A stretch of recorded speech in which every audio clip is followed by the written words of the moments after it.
I listened to one of the podcasts and I told my wife, man, it'd be so cool to be on Guardian Downcast, but that'll never happen.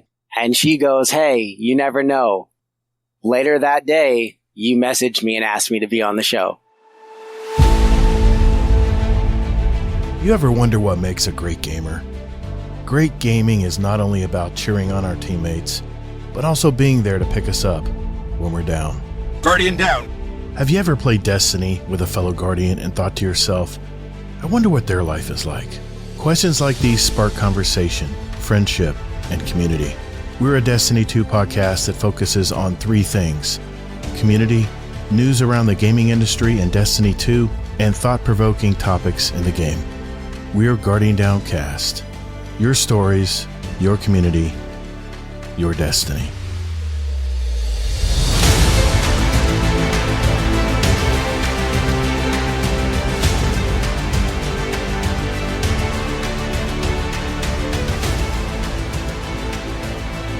What's up, Guardians? Welcome to episode 236 of Guardian Downcast, a Destiny podcast. I'm your host, Todd, the Gator, and I'm a Day One Guardian who loves gaming and the Destiny franchise, and we talk about it.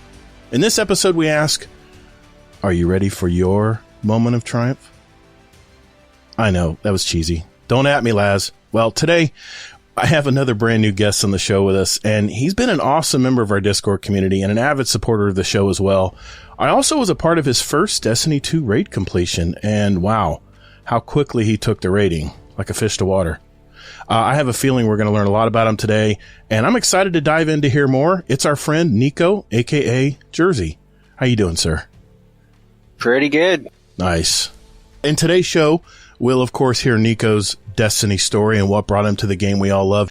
Next, I'll then put him through the paces with our fastest interview in just 2 minutes, with our fast fire question and answer segment we call, yeah, it's a speed run, which I am continually adding our new additional questions that you all submitted from last year. We'll be discussing the latest TWAB from Bungie this week, and since I was part of this man's completing his very first Destiny 2 raid, we're going to talk about his experience and his opinions on Destiny 2 raiding in general. As always, we'll answer questions from our community, and then before we go, we'll add some music to our Guardian Downcast show playlist, which kind of have a little personal story about tonight. I think Nico said he did too. It's on Apple Music and Spotify. The links are down in our description in our show notes down below. And finally, it's a two-part Scum Desk Corner. So without further ado, let's roll.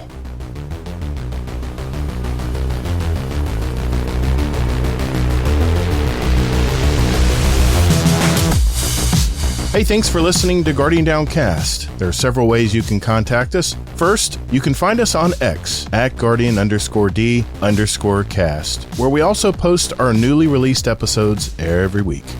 Or you can find us on Instagram at Guardian_Down_cast and see what pics our podcast guests want to share with you guys. We have a brand new website. Just visit GuardianDownCast.com, where you'll find all of our contact info, leave us a voicemail, give our show a rating and review, search for any episodes, or even give back to our community. Also, don't forget to sign up for future updates to the show, where we'll also have some random drawings throughout the year, and you may win a gift card or even some GDC merch. You can also follow our Guardian Downcast shows song playlist on Spotify and Apple Music. We post those links in our show description every week, so you can follow along with us. And finally, you can send us an email at guardiandowncast@gmail.com. So check us out, and later, Guardian.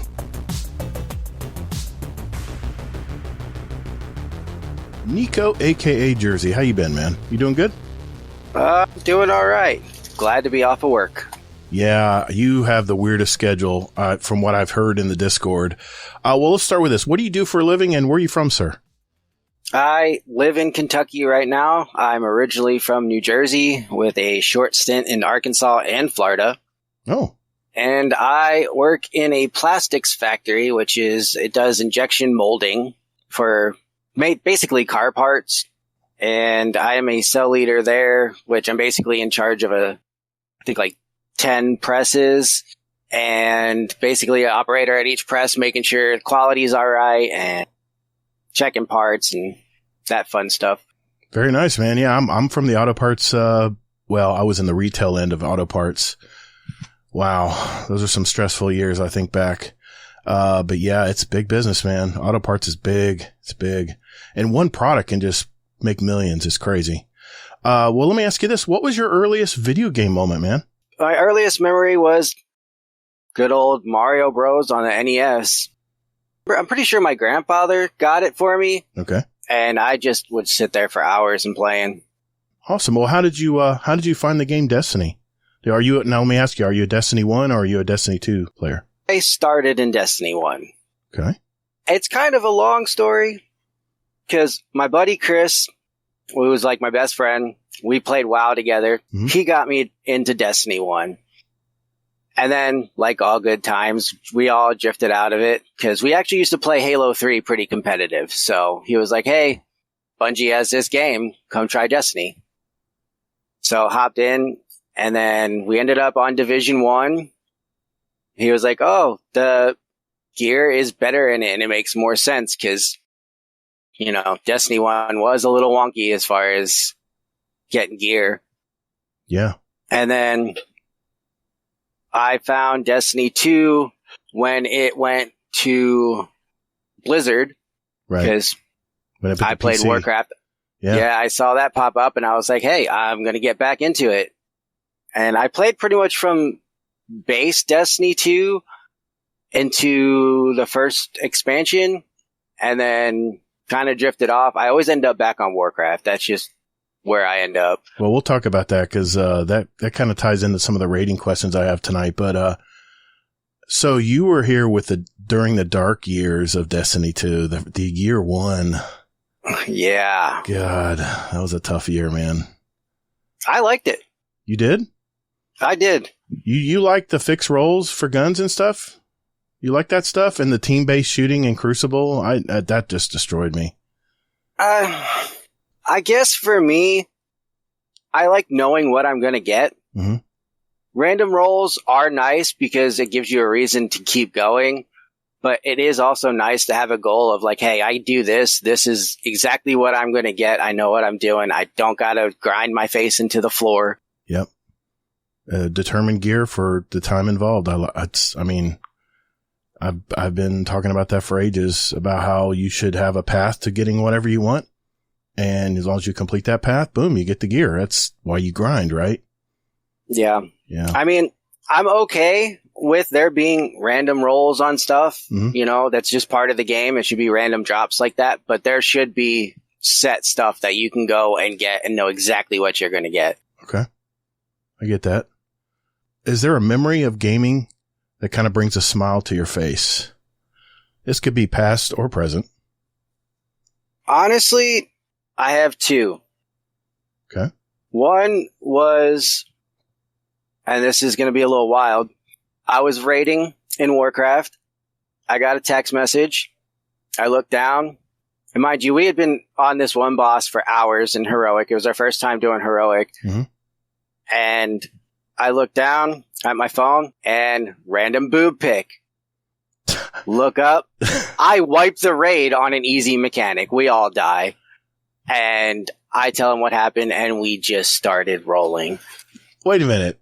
Random boob pic. You got to explain that. Yeah. Is that from someone in the fire team or was that just someone just sent you a random... No, it was just someone who knew I was raiding and sent it and threw me off. Oh my God. That's hilarious. Oh my God. Were you streaming? Was anybody streaming where they could see it? I think there was some people streaming in like Discord. Wow. Was it Discord? Yeah, I think so. And then it just like, wow, just watch the whole raid wipe. That's awesome. What was your second story? Also, Warcraft raid. Okay. I basically had started tanking for the first time on a warrior, and I had talked to this one guy, asked him like, hey, got any advice? And then fast forward, my first raid tanking just happened to be with him too.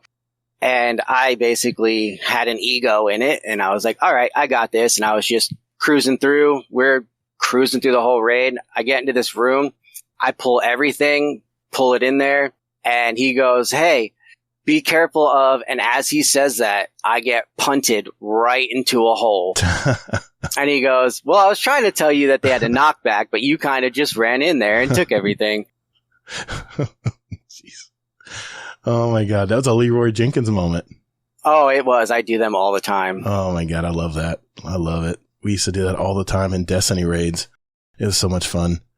Okay. Yeah. For me, I think, some of the most best runs I've ever had are like accidental pulls on stuff. Really? Let me ask you this. How did you originally find our community? So I basically had seen a commercial. I cannot remember. I tried so hard to remember where I saw the commercial for Lightfall. Mm-hmm. And I was like, oh, that looks cool. But I hadn't played in years. So I was like, I don't know.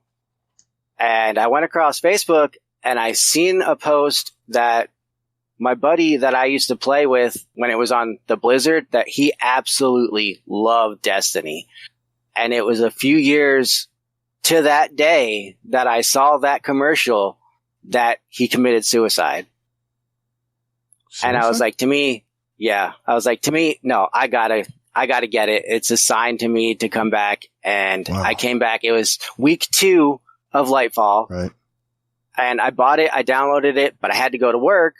So I hyper-focused, good old ADHD trait. Mm-hmm. So looking for podcasts, and I see Guardian Downcast. I'm like, all right, I'm going to check it out. And you and Hazel reminded me of my best friend, Chris, the way we just go at each other. And I was like, all right, this is perfect. And I think I listened to 3 or 4 episodes and I was like, I have to join the Discord. Wow. That's awesome, man. Man, I'm sorry to hear about your friend, man. That's, I don't think mental health's talked about enough these days in gaming. I think a lot of people escape into gaming to try to deal with their mental health. It's more common these days than anything. Yeah. I hear you. An important question here. How you answer it may decide the rest of the show. But, do you do bounties? Do you like paychecks? Hell yeah. That's basically a bounty. Okay. You get paid with XP and Glimmer. Exactly. I don't understand these people who don't do bounties. I just don't understand it. Awesome. Good answer. Good answer. Are you a Titan, Hunter, or Warlock main? Warlock all the way. Dude, we're jamming here. I like this. I like these answers. I'm loving it. What's your favorite subclass? Void. Even though I like to kill myself, all the time. You talking about the Nova Bomb? Oh, yeah. You hit the smallest little thing and that, or you send it off, into oblivion. Yeah, I'll do that but too. I am playing Solar because it just kind of fits with the seasonal artifact right now. It's real strong. Yeah, Radiant and Restoration are just fantastic right now, especially when they put it in the artifact. I'm one that bucks the trend. I still play I still play Void a lot. I just love that kit. And I'm using the Briarbinds build now that True Vanguard talked about a while back. And right. I love sending that little god ball at people in Crucible and they're trying to figure out what to do. And then while they're trying to figure out what to do, I'm running at them with a sidearm, See, I've just been so obsessed with my Amit AR. Oh, it's a great rifle. It goes so well with Solar, so why not? Now, do you have it crafted? Yes, I do. All right, do you have the enhanced gut shot straight build? I have, let's see. I was just told this weekend that I was doing it wrong. I had incandescent on mine. And that's what I have. Warcry told me, no, man, if you're playing Crucible, enhanced gut shot straight. And I went right away and recrafted it. It reshaped it, I guess that's the proper term. And holy moly, man, this thing is owning people in the Crucible. It's fantastic. I've very surprised. Been using incandescent, ambitious assassin, flared magwell, and corkscrew rifling. Well, see, in PvE, that's a very good build. That's very good to have because incandescent, I mean, you can even get things in your artifact and even in your mod setup, in your build setup where you can just enhance that. Make it even more wicked than it already is. So, and I'm trying to think, enhanced, I think makes it last longer. I think the burn mechanic lasts longer on enhanced and incandescent, I think. But that's the role I had. I had to set up for PvE And then I crafted it for PvP, and holy moly, man. It just was a totally different gun. Just fantastic. Yeah, I died to it quite a bit. It's auto rifles are making a little bit of a comeback. That's for sure. At least some of them are. That's just my go-to. Why Warlock? Why choose that class? Are you a mage? Are you a mage in World of Warcraft? I am, and I have been for many years. And I've had my stint of playing Warlocks as well. Okay. And I don't know. To me, it just seems if you're going to play a space fantasy, you're going to want to be the fantasy character. Lean all the way in, right? Yep. Space magic. It makes sense. These Titans that go around wanting to be tanks, and these hunters that want to be slippery with their... Well, I will say, things. I do like a Titan. Oh, I play them all. They all have their good things about them. My hunter kind of just sits there and collects dust. Not going to lie. I used to say that, but I've switched more to playing hunter lately because the Strand... My God, man, the Strand setup is so cool for it right now. And this week's, where you at, Todd? This season's artifact kind of helps with the Strand builds too. So I've been really leaning on that with and the super's fantastic, man. You can shoot a dart at them on a rope and pull it back, or you can just swing it around and just kill everything. It's so destructive in PvE. Yeah. PvP, I don't know. I haven't used it a ton. But you can't beat the dodge. It sets up, these dummy, decoys, I've been fooled so many times with these decoys when I'm playing my Warlock. So it's like when you play different characters, you actually have a different personality when you're playing. When I'm a Titan, I'm relentless, man. I'll run at people. Oh, yeah. I know I got full resilience. I know I got a Titan shield if I get in trouble. You just have a total different mindset when you play a Titan versus a Warlock or a Hunter. But yeah, man, I feel you, man. See, that's part of my problem is, my problem is I forget I have dodge. Mm-hmm. And then half the time I forget I have a barrier, but I never forget I have a heal. Yeah, I forget my dodges all the time. I even have double dodges because I have that, 6 Coyote chest piece on mine? Yeah, I get it, man. You just don't use it enough.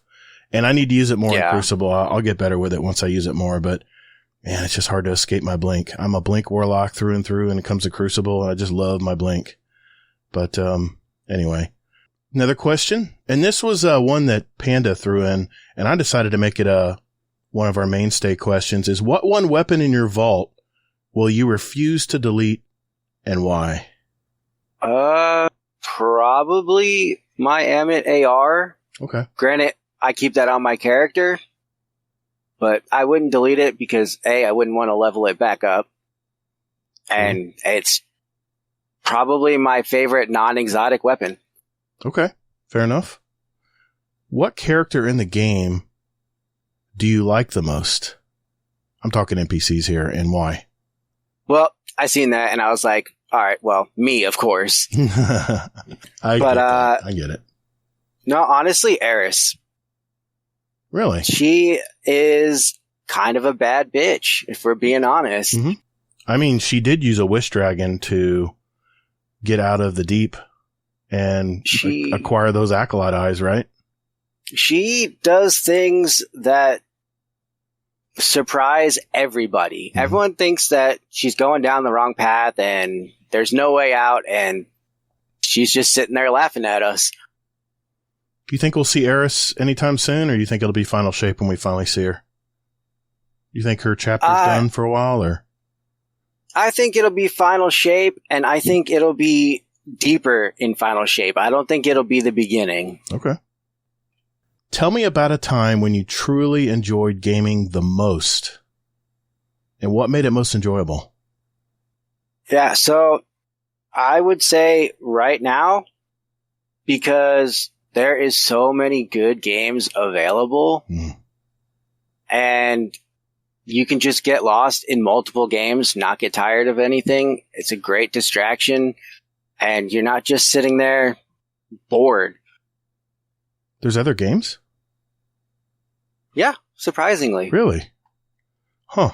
And when you have a long season like this... Yeah, I know. I joke. That's a fallback. Yeah, the problem I have is I don't have enough time. And between my movie watching and my time doing content creation, Destiny's all I have time for, it seems. And there's, at least for me, there's a lot of stuff that I never had time to do in the seasonal, because you had like 9 weeks in the season and then it was on to the next season and you were busy with the next seasonal stuff. So you never really could do a lot. So yeah, I'm actually enjoying taking my time playing some comp now. I want to see how far up I can go on that, just playing solo. And, we got a PvP league we're doing with the Potato Thumbs podcast now. That's a lot of fun. I have a feeling I got some pain ahead of me in that, but, I don't care. It's among friends and it's quick. It's a lot of fun, but there's a lot of stuff, a lot of goals in Destiny I want to try to tackle. Yeah. It's for me being on third shift.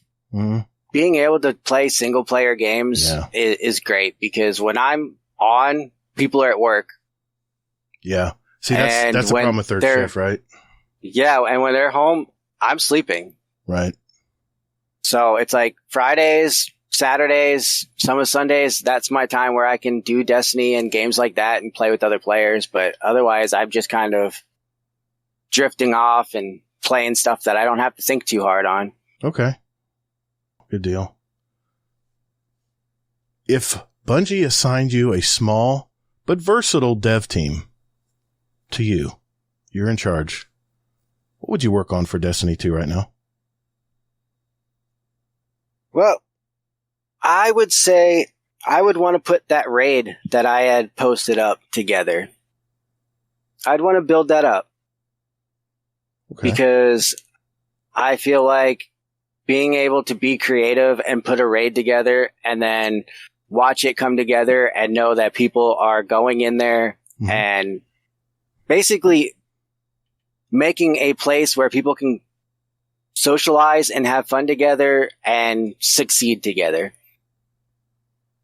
Well, speaking of which, what activities do you do the most when you're gaming in Destiny 2 and why? I do Crucible more than I should. Really? Okay. Because I do get tilted at times.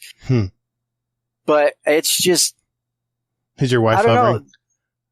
No, she's walking in and out. Oh, okay. But she is kind of like just sitting there listening. She was like, I want to be in there while you're doing it. I was she like, can sit in. That's fine. She can sit in here and listen. I have no problem with that. Yeah. But, so you're doing Crucible. Okay, good. That's good to hear. So my favorite thing I will say is like the stories. Okay. Like all the expansion storylines, quest lines, that is my favorite thing to do. But once you do it, you're done. Right. And after that, it's just getting in the Crucible because, I mean, you say it all the time. There's no game like Destiny. And it just, I love it. I get in there, even when I'm getting my butt whooped, I love it. Yeah, you're learning all the time. You're learning what works, what doesn't work. Exactly. Lately, I've been doing a lot of, kind of taking my own advice. I've been doing a lot of glimmer farming, a lot of patrol and just completing simple bounties to get I do my gun bounties every day because I don't know about you, but enhancement cores are where it's at now. That's what you have to find a good farm for. And I know they give you a few in the NPC, level bars, and you can get some in your season pass, but once you hit 100, good luck. And occasionally you get one from dismantling a legendary weapon. But other than that, there's no real good farm, at least that I know of, for enhancement cores. And I'm not going to go down the legendary shard rant because those don't even matter anymore. No. A 100 season bar is too small. Absolutely. I will say that. I love doing the gun bounties because it's quick, easy, to the point, and I like to go to the EDZ and just pick up those bounties and do patrols while you do that because easy glimmer, easy XP, and sometimes you'll get random drops, and it's easy to do a lot of the things like grab a Vanguard bounty that's go kill, certain amount of hive. You can still do that on EDZ while you're doing everything else. Yeah, I get that. I get that too. I have some questions from our Discord, but I'm going to ask those in a minute. But I want to ask you, what have you been doing in Destiny this week? Let's go over what we've been doing this week first. This week, I have not done anything. Okay, that's fair enough. There's a lot of people who take weeks off, and you probably, by necessity, have been doing it, right? You've probably been working like crazy, I think, from what I hear. Yeah, I haven't played much since our last Last Wish raid, which was, Really? 2 weeks ago? Okay. But I also haven't really played that much. I've just been tired. Work has been, I wouldn't say it's been busy, but it's been stressful. Yeah, and the thing about Destiny right now is it's a rare opportunity right now. It's kind of a rare situation we're in. We're kind of in a holding pattern. We've already played the seasonal story. It's already played out, and we're going to talk about some stuff they're going to be adding here in the future season for the final shape comes. But it's like if you take a week off from Destiny, it used to be, oh man, you're missing the seasonal weekly story. You're having to not listen to YouTube or hear or watch YouTube because you're worried about getting spoiled on something. But we're now like in a holding period where we can just kind of chill. There's no FOMO involved, and I mean, believe me, Bungie still pads in their FOMO, like getting your competitive weapon every week. You got to run your three matches to get your competitive weapon. I got a crappy roll again this week. I was so pissed, but I won all 3 of my games, so I was happy there. But I did play the very first week of the PvP League in the Potato Thumbs Discord. Shout out to my team, Warcry and Briggs. Our team name is Gators Alts. And Gators alt characters, and that was my fantasy football team because I have so many alt accounts. That's fair. We had our opponents were Laz, Stormcrow, and Mr. Brightside. I had some great games. It's a lot of fun. I tell you what I like about PvP League is that it's the best of 5 games, survival 3v3. It's about an hour long. I mean, sometimes not even that. It's really fun to just jump in every Tuesday night. Thanks to Fluffy and Nips for putting that on, by the way. I know we're gonna get our butt kicked, and I think we have some killer teams, especially next week coming up. I'm a gun guy. That's why I like Checkmate so much, because it's all about guns. It's all about how good your shot versus me. How good how quickly can you hit a headshot versus me hitting your headshot? And that's like what Call of Duty is, right? It's how accurate and how quickly can you do it, right? Well, let's be honest. Checkmate's about hand cannons. And I'm not great with hand cannons. No, so, dude, I like it, but dude, it's changed. I've gone in there with the new Iron Banner slow firing, high impact auto rifle. I've had luck with. I've had a lot of luck with pulse rifles. Some pulse rifles are really killer in there. Sidearms and close range weapons are a little tougher because you're dealing with more armor on your guardians that you're going up against. But for mid range and long range fights, man, it's really fun. But I know next week we're going to go against a team that just likes to put all these builds together and, absolutely max everything where you're at a full advantage. I'm going to go in there with an okay build, something that's going to help me. But let's face it, it's all going to be my gunplay. Either I'm going to fail miserably at my gunplay or not. But like I said, it's less than an hour long.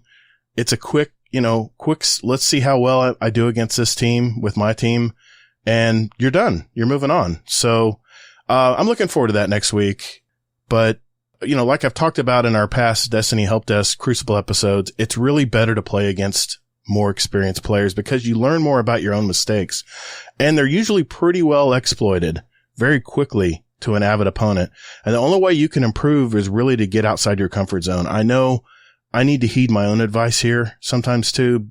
We all have our blind spots, and it's sometimes not fun to be reminded of them. Your shortcomings when it comes to player versus player stuff. Another thing I did this week is I turned in all 99 of my Riven Ingrams last night, and I got some weapons crafted. I got my scatter signal rapid fire strand fusion rifle per Lego Flash's recommendations, which is enhanced over under and enhanced perpetual motion, projection fuse, full bore. I'm going to be testing that out in Iron Banner this weekend to see how it works. I crafted the Appetence, which is a stasis trace rifle, and the Lithophobia bow, which I've gotten killed by a lot in the Crucible lately. So I'm working on ranking up those two because I just refuse to pay more enhancement cores to rank up my levels on my crafted weapons. So I'm just going and doing bounties and doing gun stuff, getting my enhancement cores that way while getting kills with these weapons and ranking them up. I think you need about 40 kills, per rank. So it may take some time depending on what you're doing. My favorite pulse rifle right now, the Scalar Potential, which seems to be destroying people in Crucible. I have it rolled with enhanced head seeker and enhanced keep away, accurized rounds, and arrowhead break. It's a dart right now. I'm having a lot of fun with that. And I finally crafted my, I did a Last Wish raid last week, and I finally got my Chattering Bone kinetic lightweight frame pulse rifle crafted. There again, I have to rank it up now, so I'm looking forward to that. Okay, comedy time. Fluffy and Nips are probably going to laugh at me about this, but I finished the show planning last night, Nico, and decided you know what? I've heard about this Call of Duty World War III Zombies. I heard heard a lot of good things about it. I wanted to check it out. So I said, all right, I downloaded the game. I updated everything. And, people say that Destiny 2's UI is too complicated. Well, let me tell you, whoever designed the UI for the main menus in the new Call of Duty, I don't know what they were thinking. It's the most jumbled mess. There are menus within menus. The menus are scattered all over the screen. The settings are all over the place. I was getting anxious just trying to figure out, how it all works. Now, don't get me wrong. I haven't played Call of Duty since Ghost. That's how long it's been since I played a good Call of Duty game. And boy, same. Things have changed, man. I finally set up my solo zombie game. I clicked the slider to not fill in the team. I guess that's how you do it solo. And after seeing the initial cutscene, I kind of understand what's going on with the zombie campaign. I pulled up the first campaign story I wanted to do. But dude, I'm not kidding you. I couldn't find the start game button. I went screen to screen. I went back and forth. I could not find start the game. I clicked a bunch of stuff. I'm playing on controller, and I could not find start the game. I set it all up. I couldn't figure out where to start the game. I don't know what's going on, man. So I went to, I think Mr. Dalek, he had a video on Modern Warfare 3 Zombies for Beginners. I need to watch that still, but I literally just couldn't figure it out. I couldn't figure out how to play a solo game of zombies. And the season pass, don't get me started, is even more confusing. It's like a map territory stuff you have to click on for, I don't know. I got a lot to learn in Call of Duty. They have changed so much. But yeah, I couldn't get it started. I couldn't get a game started, man.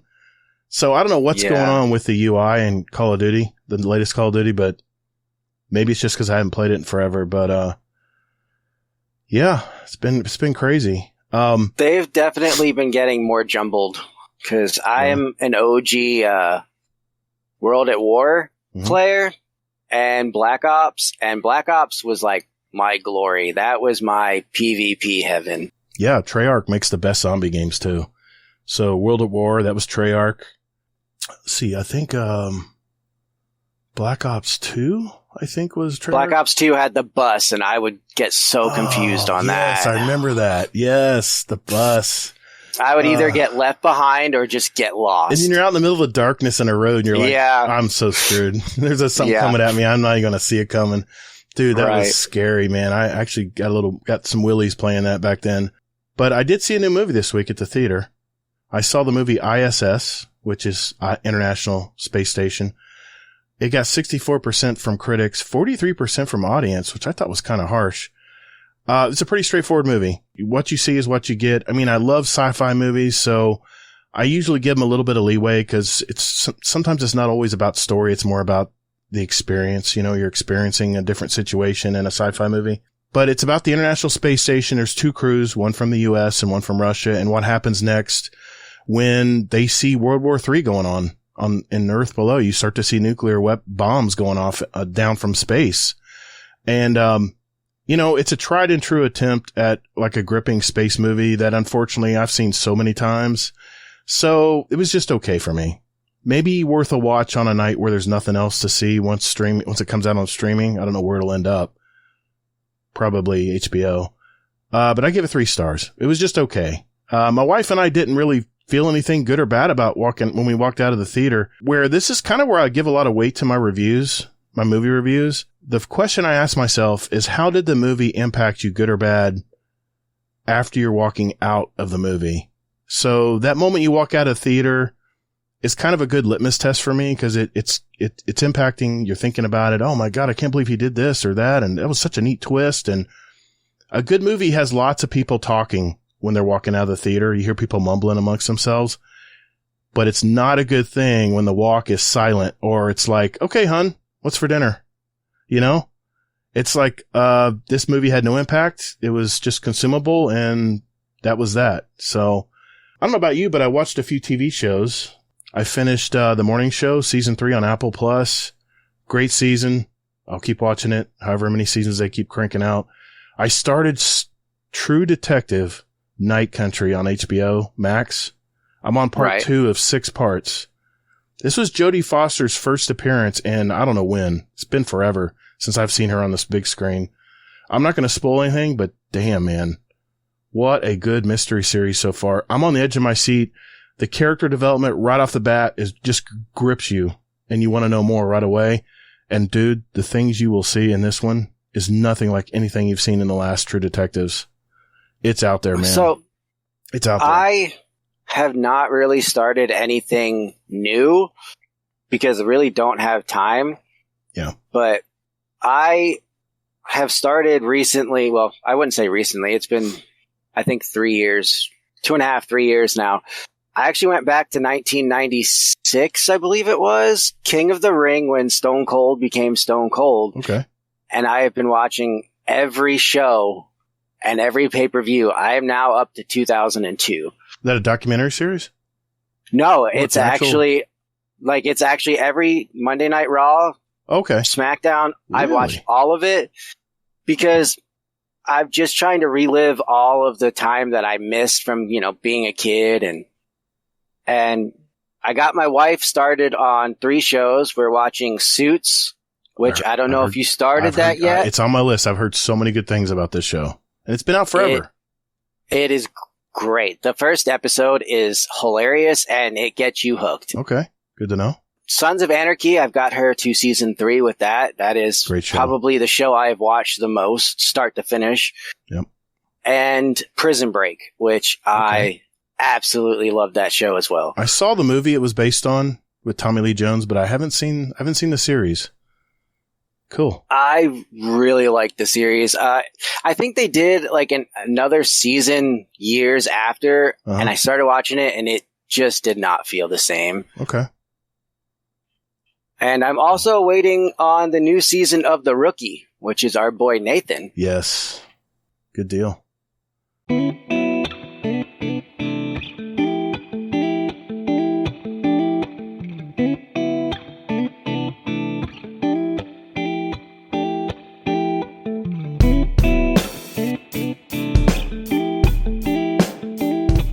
Howdy folks, this is MC Squared and you're listening to Guardian Downcast.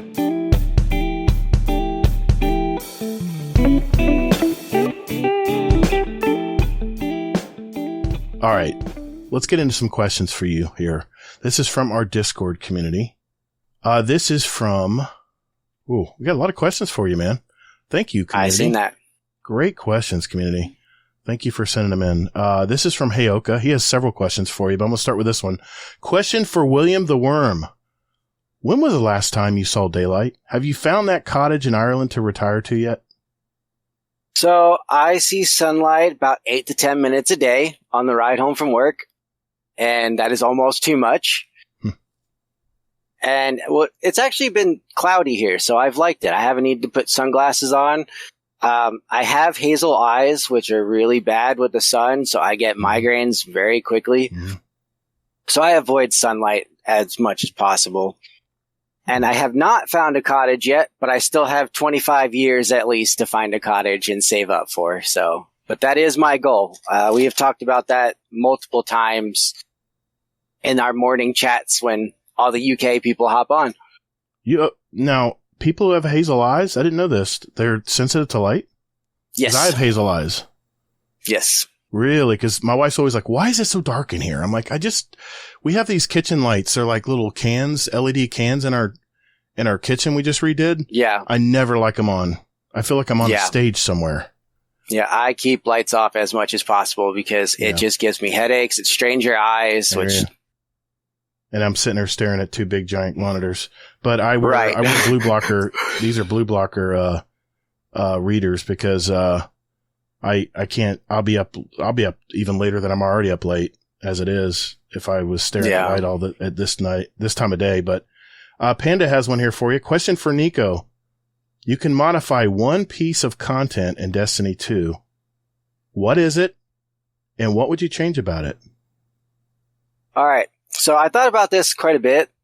I think I only looked at like 4 or 5 questions. 4, maybe. I don't know.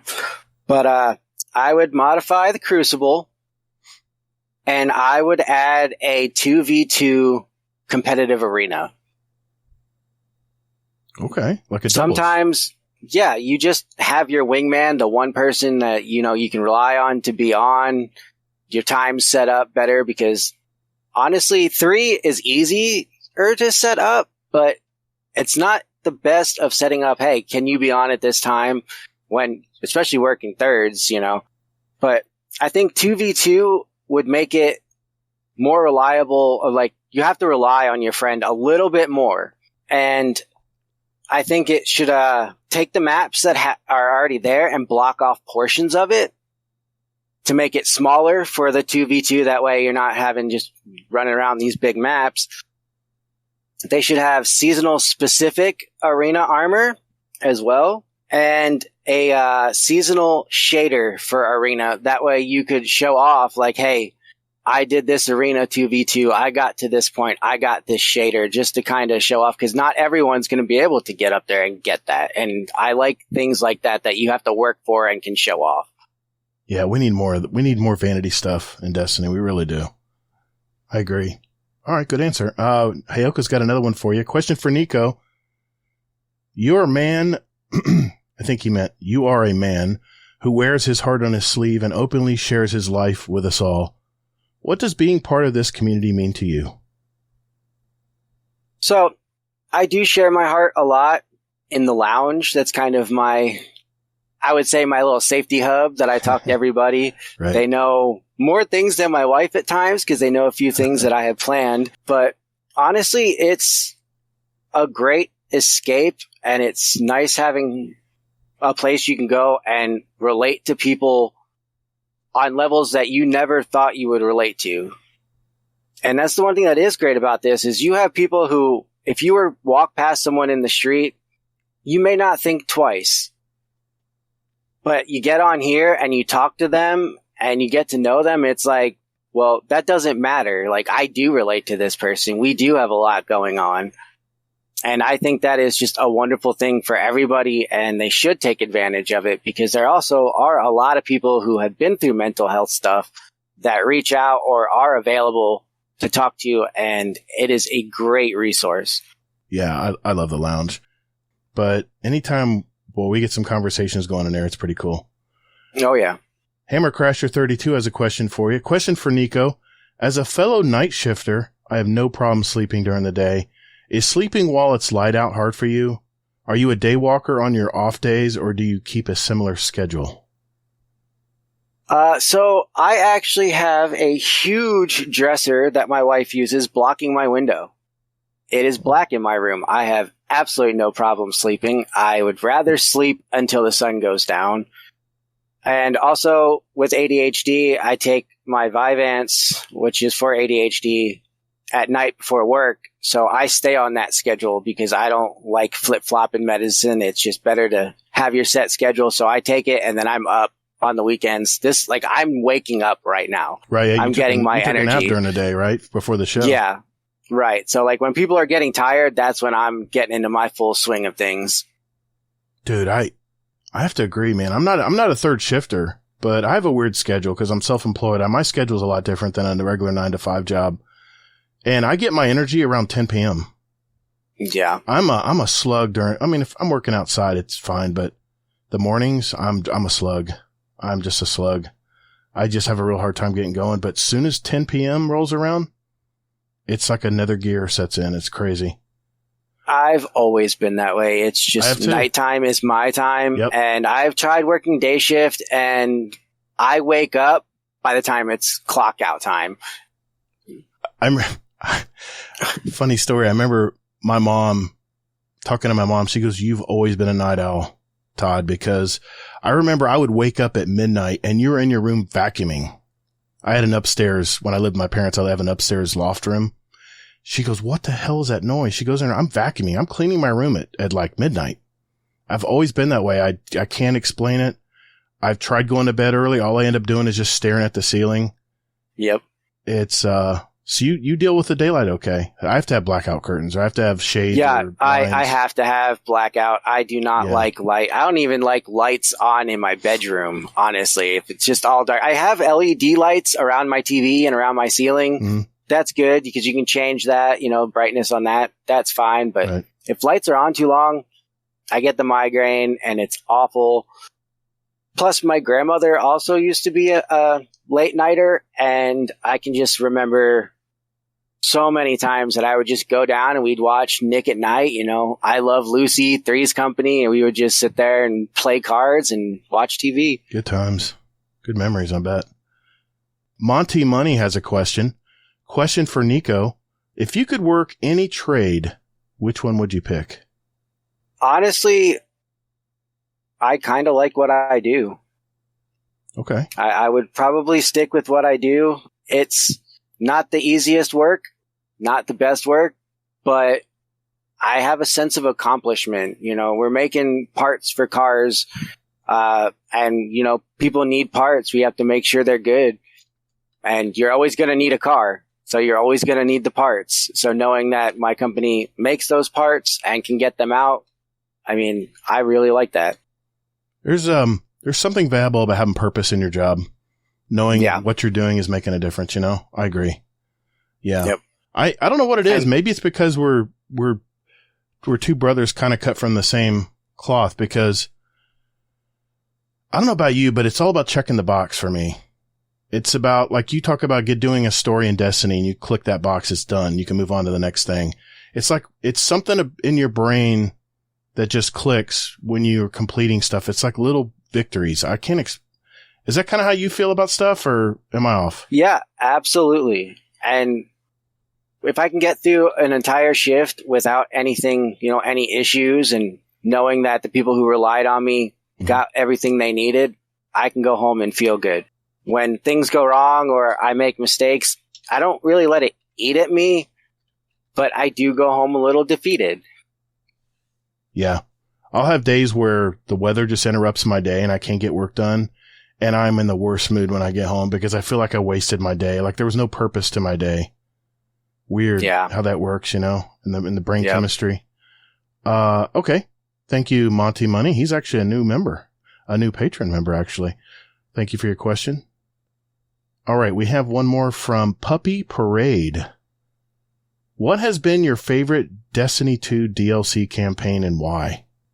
I have not finished it yet, but I would definitely say the Witch Queen. There's just so much to that. I don't know, I feel accomplished going through that more than I have in other ones. Like Lightfall, I enjoyed. The last fight was fun, hard, because when you first learn it, you don't really know what you're doing when you're fighting that last one. But Witch Queen, it takes you through, I don't know, I feel like there's multiple emotions when going through Witch Queen. And that's what I like about a game. If you can get emotions that make me feel a certain way, I prefer that over just a start to finish storyline. Have you, do you know what happens at the end of Witch Queen? I do not. Okay, you're going to love it.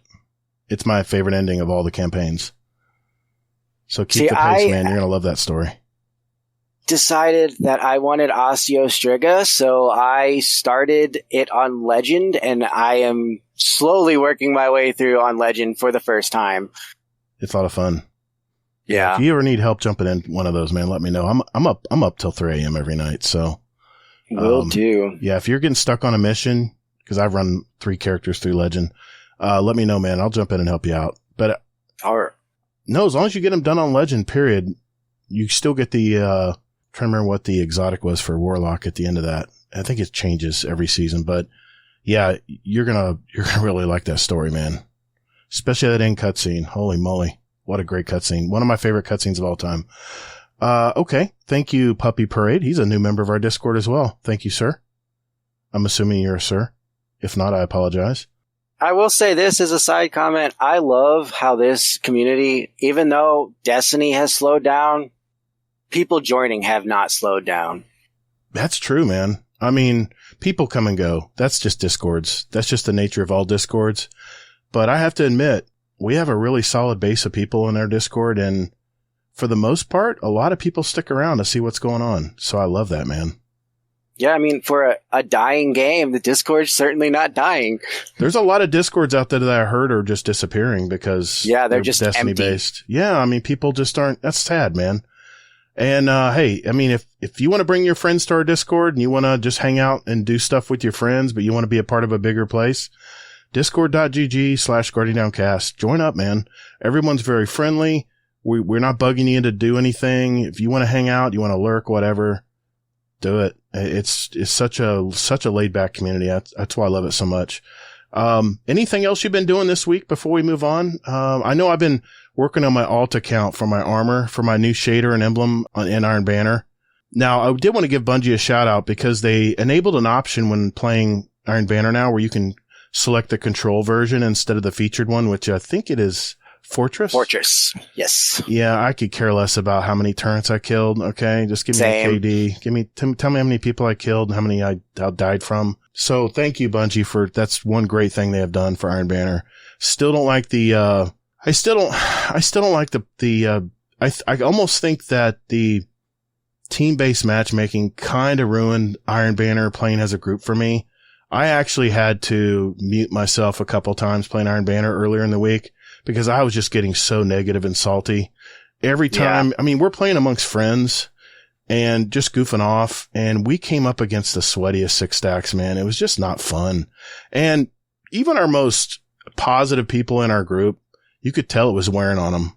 And then it didn't help that I was getting very toxic too. So I just muted myself. And the last couple nights I've seen a bunch of guys playing and gals, and I've just said, you know what? I'm just going to play solo because I don't want to, I don't want to piss on people's parades. I don't want to make a terrible night. And I don't like being that kind of player. So, I think Monday night I'm going to play with Warcry and my friends again, but it's just a trying time right now in Iron Banner. Iron Banner is supposed to be a fun event, you know? It's not hardcore. It's not trials, you know? What do you think? I mean, you agree or? I've noticed the same thing because me and my buddy Chris, we were playing Crucible, I want to say a few weeks ago, and we were on like a 10-13, it was either like 10-12 game winning streak, and we added one person to the party and we went on a 7-game losing streak. It's just, the more people you have, it seems like the harder it gets to play. Mm-hmm. And which, I mean, it's frustrating in the point of you're supposed to play this game with friends, but when you're playing with these friends, you get the most frustrating games. It seems like the team-based aspect overrides any skill-based matchmaking, because I know there's people in my group that are not as skilled, that are kind of beginner or maybe less experienced players, and they're just getting pooped on, man. It's just not fun. It's just too bad. So anyway, that's my negative rant for this week. That's it. We have one more question from Heyoka before we go. A little thinker here. Question for raid designer Nico. Nico, tell us about one of your design ideas for a new Destiny 2 raid. Where is it? What are the mechanics? And who are we defeating? Okay, so I actually went back up and kind of pulled my my raid idea that I had posted in the show feedback, because I seen that and I was like, oh man, I don't really do Destiny raids. It would be so hard to put one together in just a few hours, not really knowing much. And I was like, the one that I put a lot of thought into it. I had time to think it through. Yeah, so that's good. Just the one I wanted to go with. Yeah, I liked it. I liked your feedback on that. Let's hear it. I would say, because of the first fight, I had like the Nessus water. I was like, well, let's put it on Nessus. I mean, what is Nessus there for right now anyway? True. Give it a purpose. I believe I have it as a 5-boss fight. The first one would be like you're walking up to what would be like a gate, and you start it by throwing your ghost up there to hack it, and 2 Cyclops pop up, and it's not really a boss per se, as much as it is kind of like a horde type thing. But they will pop up, And every 33%, each Cyclops allows the ghost to hack the door. So you got to get it down, and then they'll get immune, and the ghost can do it. And during the fight, 3 of the raid members will get a positive charge, and 3 will get a negative charge, which I actually took that from a Warcraft raid. Okay. With a 5 to 10 second grace period to separate. If you cross the other charge, it sends out a massive lightning arc, killing the 2 it started from and weakening as it hits the others. So basically, you cross the lines. Mm-hmm. I mean, Ghostbusters taught you that. There you go. Once you get on your side, you attack the Cyclops opposite of your charge. So the negative would attack the positive. There will be a symbol for you to know. The middle of the room will turn into water like Nessus, where, you in it, you're going to take damage. There'll be 2 flat platforms to cross. So if you take, the charges, you'll be able to hop across without crossing the charges, which that would take communication, because you have to say, positives go in front, negatives going back, or vice versa. They'll share a health pool. So it will be possible to solo, because some people like the solo raids. Why, I don't know, but they're out there. At 66%, 33%, they'll become immune to damage. And then 2 Vex circles will pop up on each side, and you'll have to stand in there and fight off adds until the cubes become attackable, which would be above you. That way you know which side you're on. Right. They'll glow with the corresponding positive and negative. You may have to switch sides to capture the matching point. Don't forget not to cross the charges. Once you destroy both cubes, everyone will get a new charge. And then it's just rinse and repeat. And then after the fight, you get a message, you were warned not to enter. And then as you enter, you'll see Hive and Fallen littering the ground. The further you go, you'll see Falling and Hive fighting each other, and that'll lead you up into the second boss. Well, you thought this through. I love it. Oh, yeah. So the second boss is a big room, and a Hydra shows up, which Hydras are both fun and annoying. It'll be ad heavy, but not to the point where you're like, oh my god, this is just ridiculous, because they are out there, unfortunately. The Hydra will be attacking both the raid team and the ads, so you can kind of use that to your advantage. After 50%, the boss will create Vex platforms that you will have to traverse while being shot at up into the sky. Once you make your way up there, there'll be a big platform, and then the Hydra will pour it up there. On said platform, there will be 3 artillery cannons. Vex ads will appear. They will drop motes like Grasp of Avarice and Gambit that you'll have to pick up. You'll take those motes to the artillery cannons, which once they get to a certain amount, they will fire. However, the twist I will have that the motes will actually give you a damage buff. So you can allow either the strongest DPS on your team to just sit there and go full ham, or you can give it to the weakest one to have them sort of catch up to that fight and feel like they're doing a little bit more, or just split it evenly. Once you fill each cannon, a shield will pop up behind it, and if you're not behind the shield as it fires, you will die. So it's kind of like the rooms in Last Wish. If you don't get behind that door, you're nuked. Gotcha. Then it'll take down the immune shield, and they will just pop up little platforms that you will have to... There'll be 6 of them, so each person will have their own. And if you do not stand on it, you will fall and die, and I made sure to put in that you will be ability blocked, so warlocks cannot float down and cheese it. Oh boy. Everyone likes a cheese. I have that blocked. Wow. Then time around the boss. This time around the boss, we'll do a radiating attack. Shields will pop up like the ones that the cannons had, so you have to pay attention to your surroundings to get behind that. And then once you defeat it, I put a twist in it, which I'm not sure if any raid has it or not, but there will be 2 tunnels. You will be able to only choose one, and that will be boss 3 and boss 4. And you can only do 1 tunnel a week. So whichever one you're choosing is the one you're choosing to stick with. I like that. That way you can come back different weeks and it might be different. Okay. One will be a fallen boss and one will be a hive boss. And each one with its own specific red bar for those crafting collectors. And each weapon that drops off of that will have a visual of that race. So kind of like a hive-oriented weapon and a fallen-oriented weapon. That way, it just kind of fits and gives you something to really look forward to trying to get. Okay.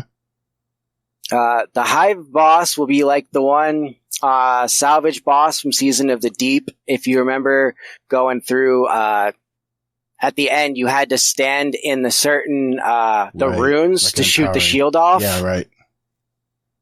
It'll be a witch. However, there'll be runes around the room. You have to stand in corresponding rune to attack the boss. However, only one raid member will be able to see the rune that's required. Wow. So keep the communication strong. It'll be a beefy boss, lots of health since it's a more basic fight. Ads will be swarming, just like they did in Salvage. Some with the shield that need to be attacked and standing in the rune.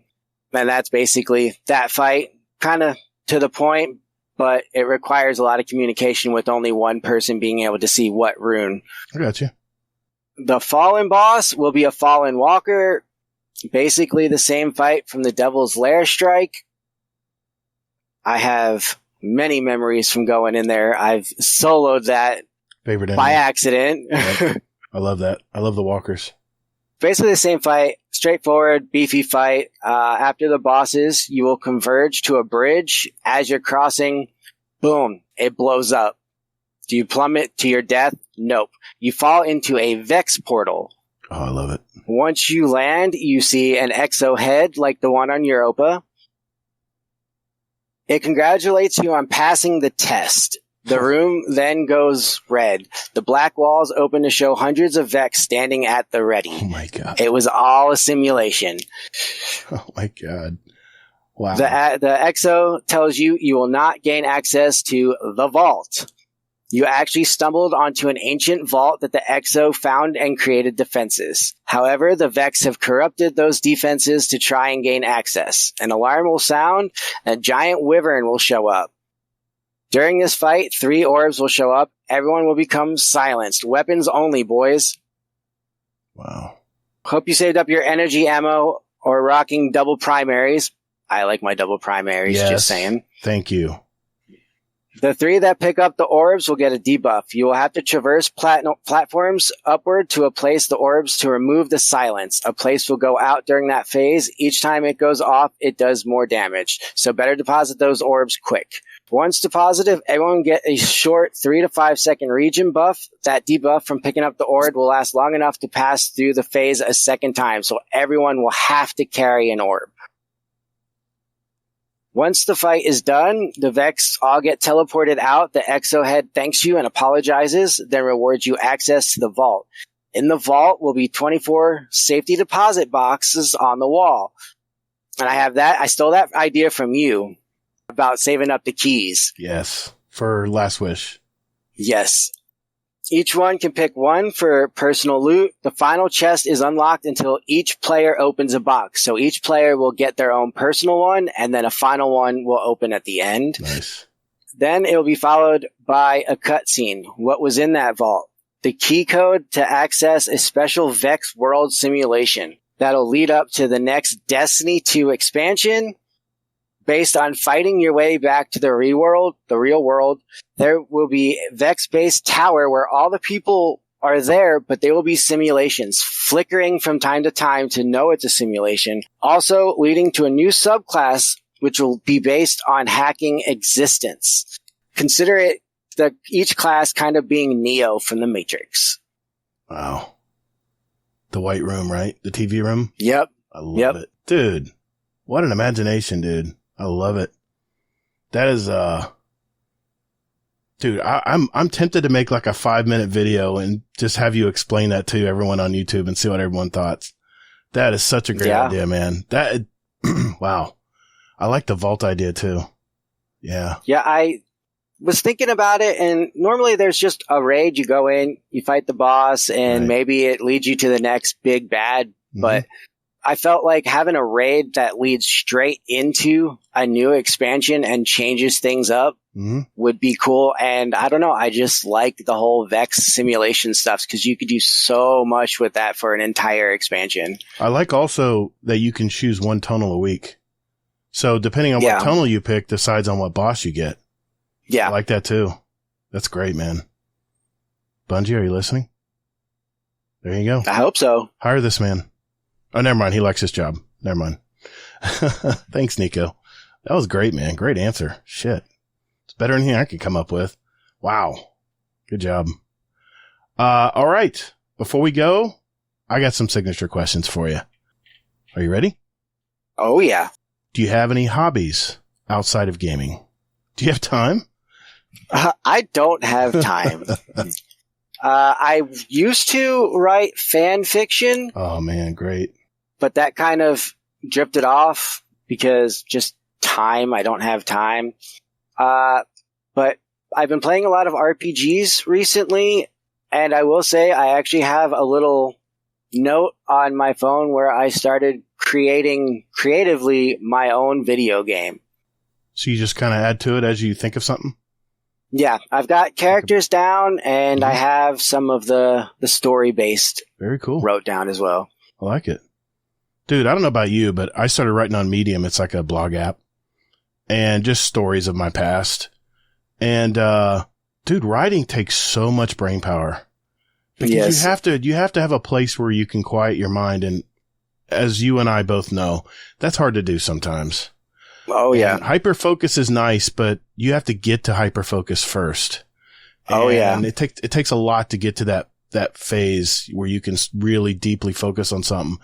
But, yeah, man, I hear you. I love it. That's a great hobby to have on the side. Oh, definitely have to ask about this.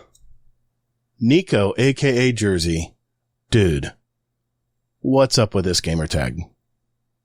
All right. So this is a little bit of a story here. I like stories. My OG gamer tag was Midnight Chills. And I got that because I liked just pouring myself a drink, going out midnight, and just sitting outside, feeling the breeze, and just listening to everything except the chaos of phones, children, just life, just basically de-stressing. Right? Yeah. And I had come in and decided I was going to make a profile on Xbox one night, and it was like 3:00 in the morning, and it popped up with like Fluffy Hippo 29. And I was like, yeah, I'm not using this. You don't want to be a fluffy hippo? Why not? Oh, no. So that's when I was like, all right, Midnight Chills. Cause I mean, I was still a little chilly from being outside. So I made that. And I used to game with my buddy Chris, and his gamer tag was Planet Destroyer.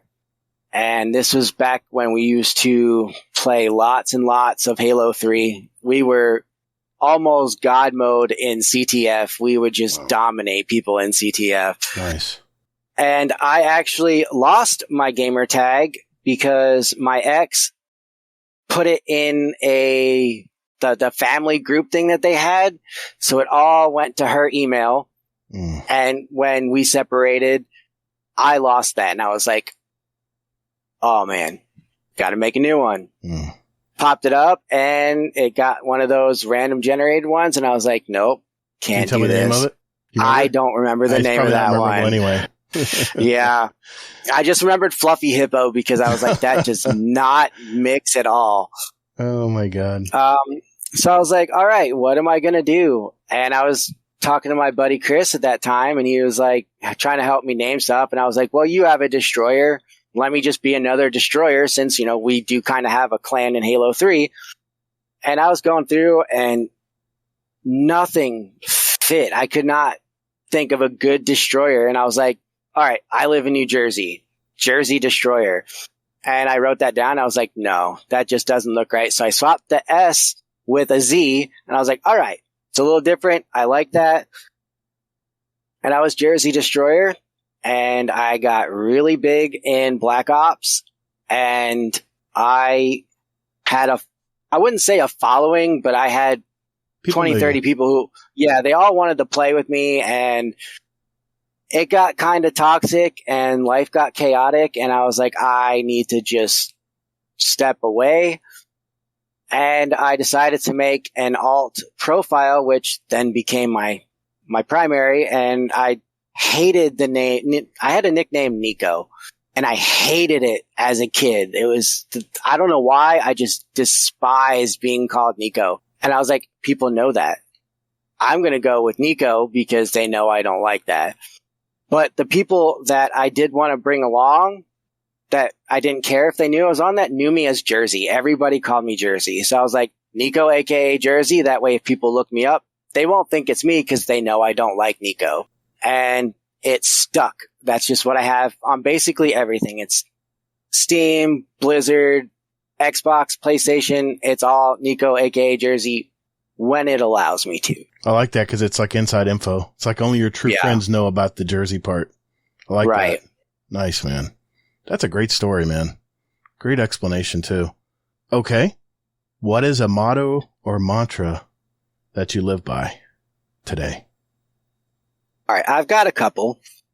And I would say, blessed to have the role model that taught me DTA. Don't trust anyone.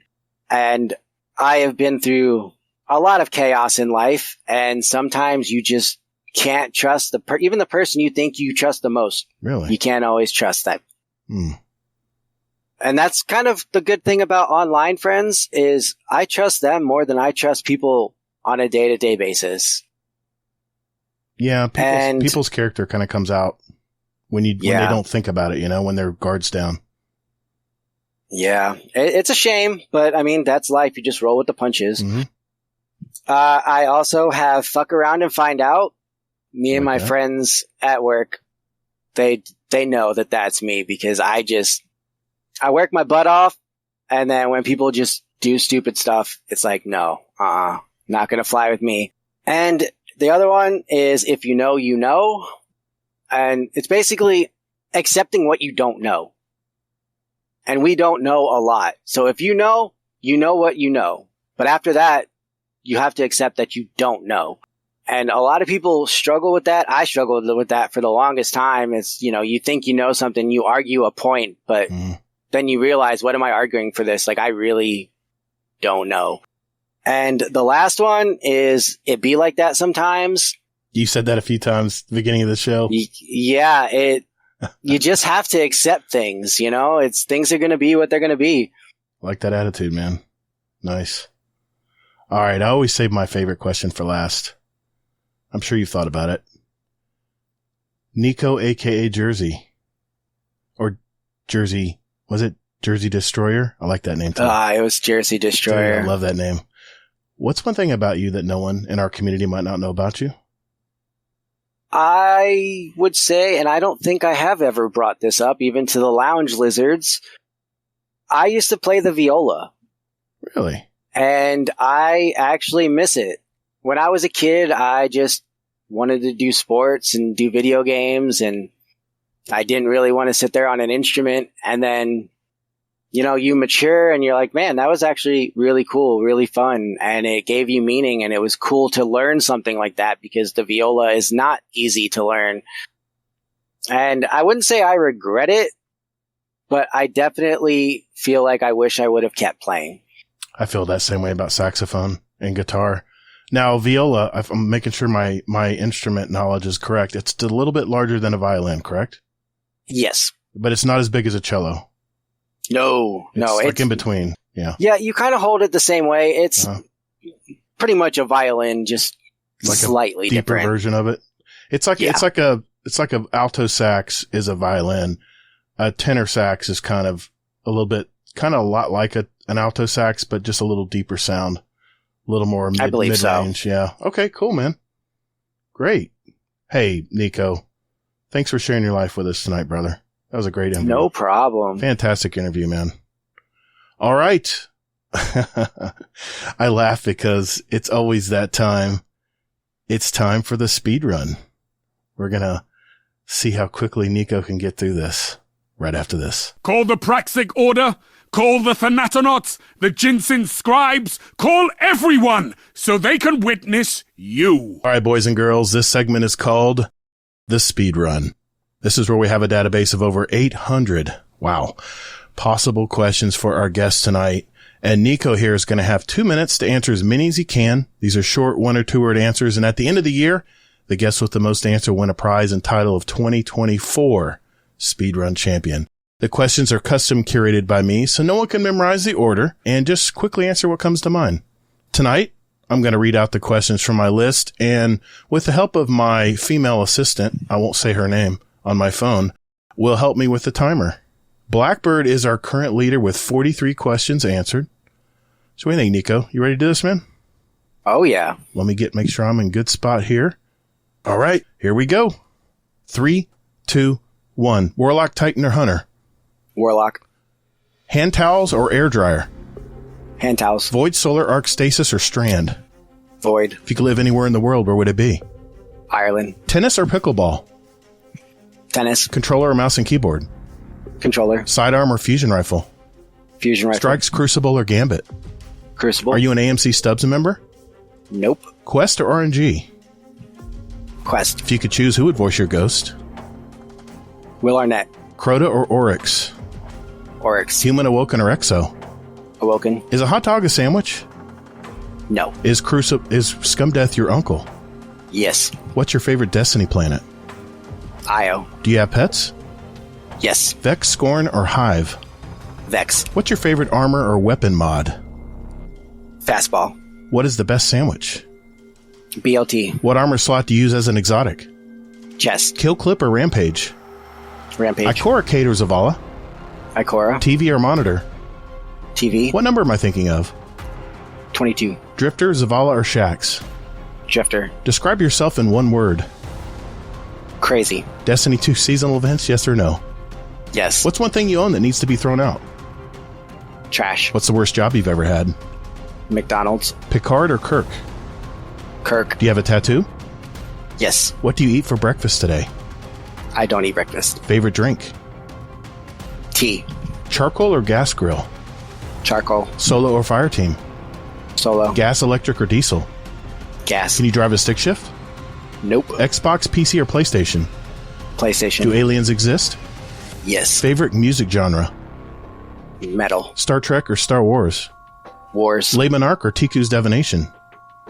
Le Monarch. Caramel or caramel? Caramel. Book or Kindle? Book. Destiny 1 or 2? 1. Hot or iced coffee? Ice. God, I hate that thing. That thing's annoying. I'll ask one more because I paused there. Fashion or function? Function. Nice, man. I believe we have a new leader tonight. You have 48 correct? Nicely done. All right. Thank you. That's not bad, man. That might hold for a while. 48 questions. And I do change them around. I mean, you've noticed, I'm sure if you've listened to the show long enough, I have my signature questions that I keep in there. Yeah. In the same order. So it gives you a chance to prepare a little bit, but I always throw a little curveball in there, and you did good, man. Nice job. Yeah. I was going to try and trip you up on one because, I took out what's your favorite word? I took it out this year. Yeah. Because everyone says fuck. Everyone says fuck. They all say the same word. So, yeah, I was actually going to say boobies because I was hoping to catch you on that. Oh, my God. Yeah, I had that planned out. Crazy. I like it. Describe yourself in one word. I love it. I like that. I like that question. Yeah. Well, good job, man. Good job. That was fun. Thank you. That was fun. Hey, listeners, I got a question for you guys. Do you have a question for our speedrun for next year? If that's a yes, join our Discord and enter them in our speedrun question ideas channel for 2025. And like I said, we'll add them to next year's speedrun. Just remember, they need to be yes or no, 1 or 2 word answers. Either or questions will also be accepted. And one open-ended question I love is, what's your favorite? Or you know what? Would you rather? I like that one too. There's another one you guys can throw in there.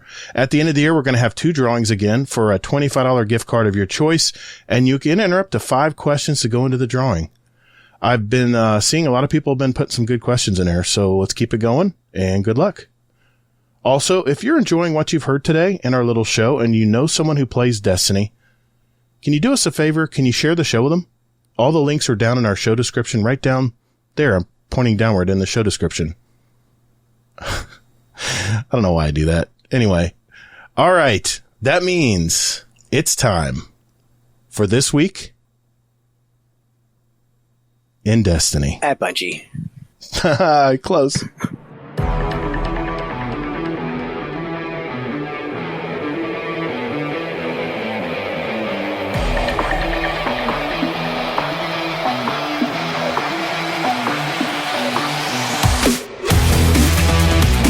Hello, Scumdeath here, your favourite uncle, and you are listening to the most heavy metal Destiny podcast on Earth, Guardian Downcast. Guardian Downcast! Yow!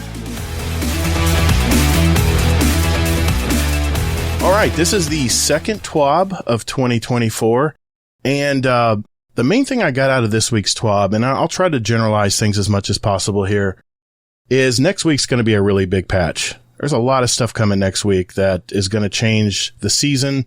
It's going to change a lot of the things. Like, for instance, we're going from 250,000 Glimmer to a 500,000 cap. I don't know about you, Nico. I'm going to be going and farming Glimmer like right away. I want this stuff. I want to start stacking this Glimmer because I hate worrying about Glimmer. And I don't know about you, but whenever I play a game, it doesn't matter what kind of game it is. I'm a resource guy.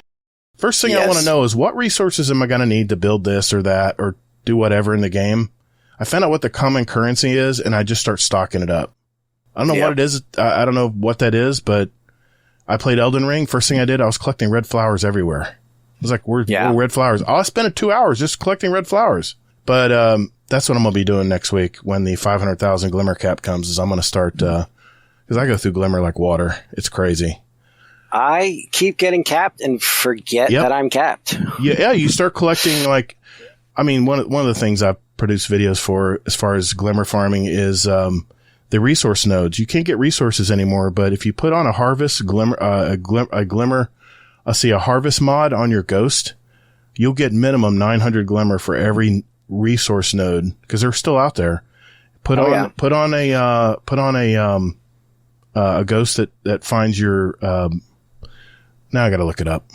I put that mod on when I go to EDZ when I'm doing those weapon bounties and all that, because you pick up the patrol doing the bounties there for the EDZ, and those resource nodes popped up all over where that hive area is, and you just collect that, you're capped. It's the Wombo detector, and it detects caches or resources within 50 meters, and a lot of bounties are like collect chests, so I'm like, done, you know.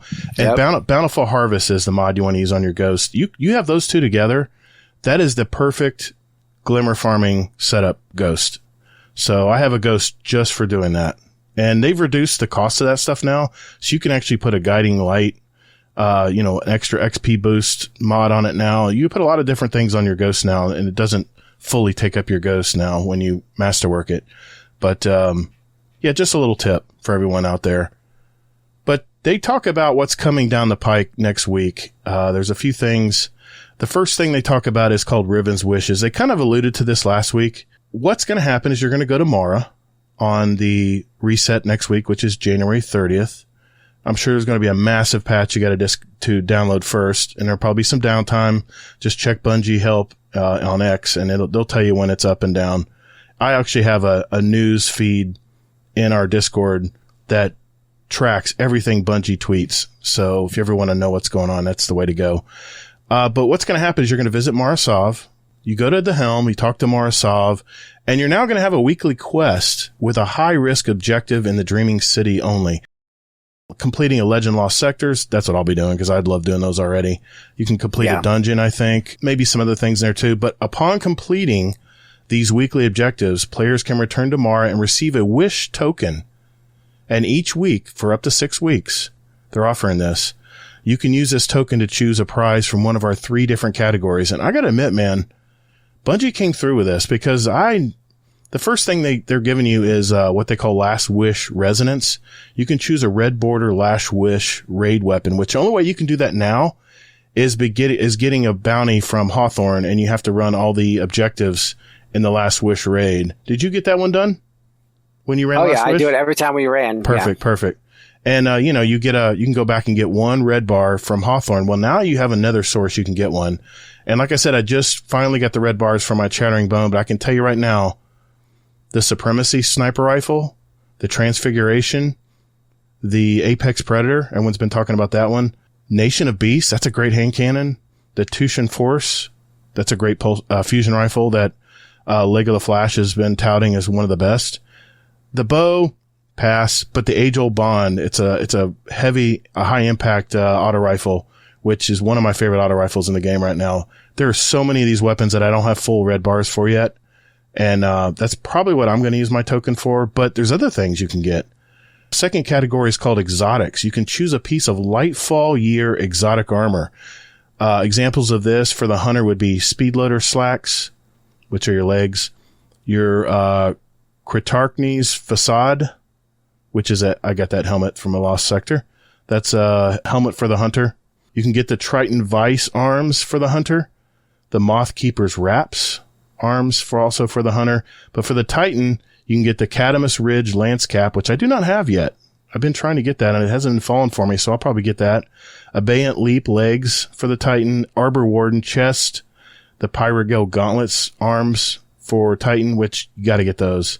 If you like using the big the one slam hammer super on your Titan, the solar class, that thing just puts out one big giant flame tornado and just destroys stuff, including bosses.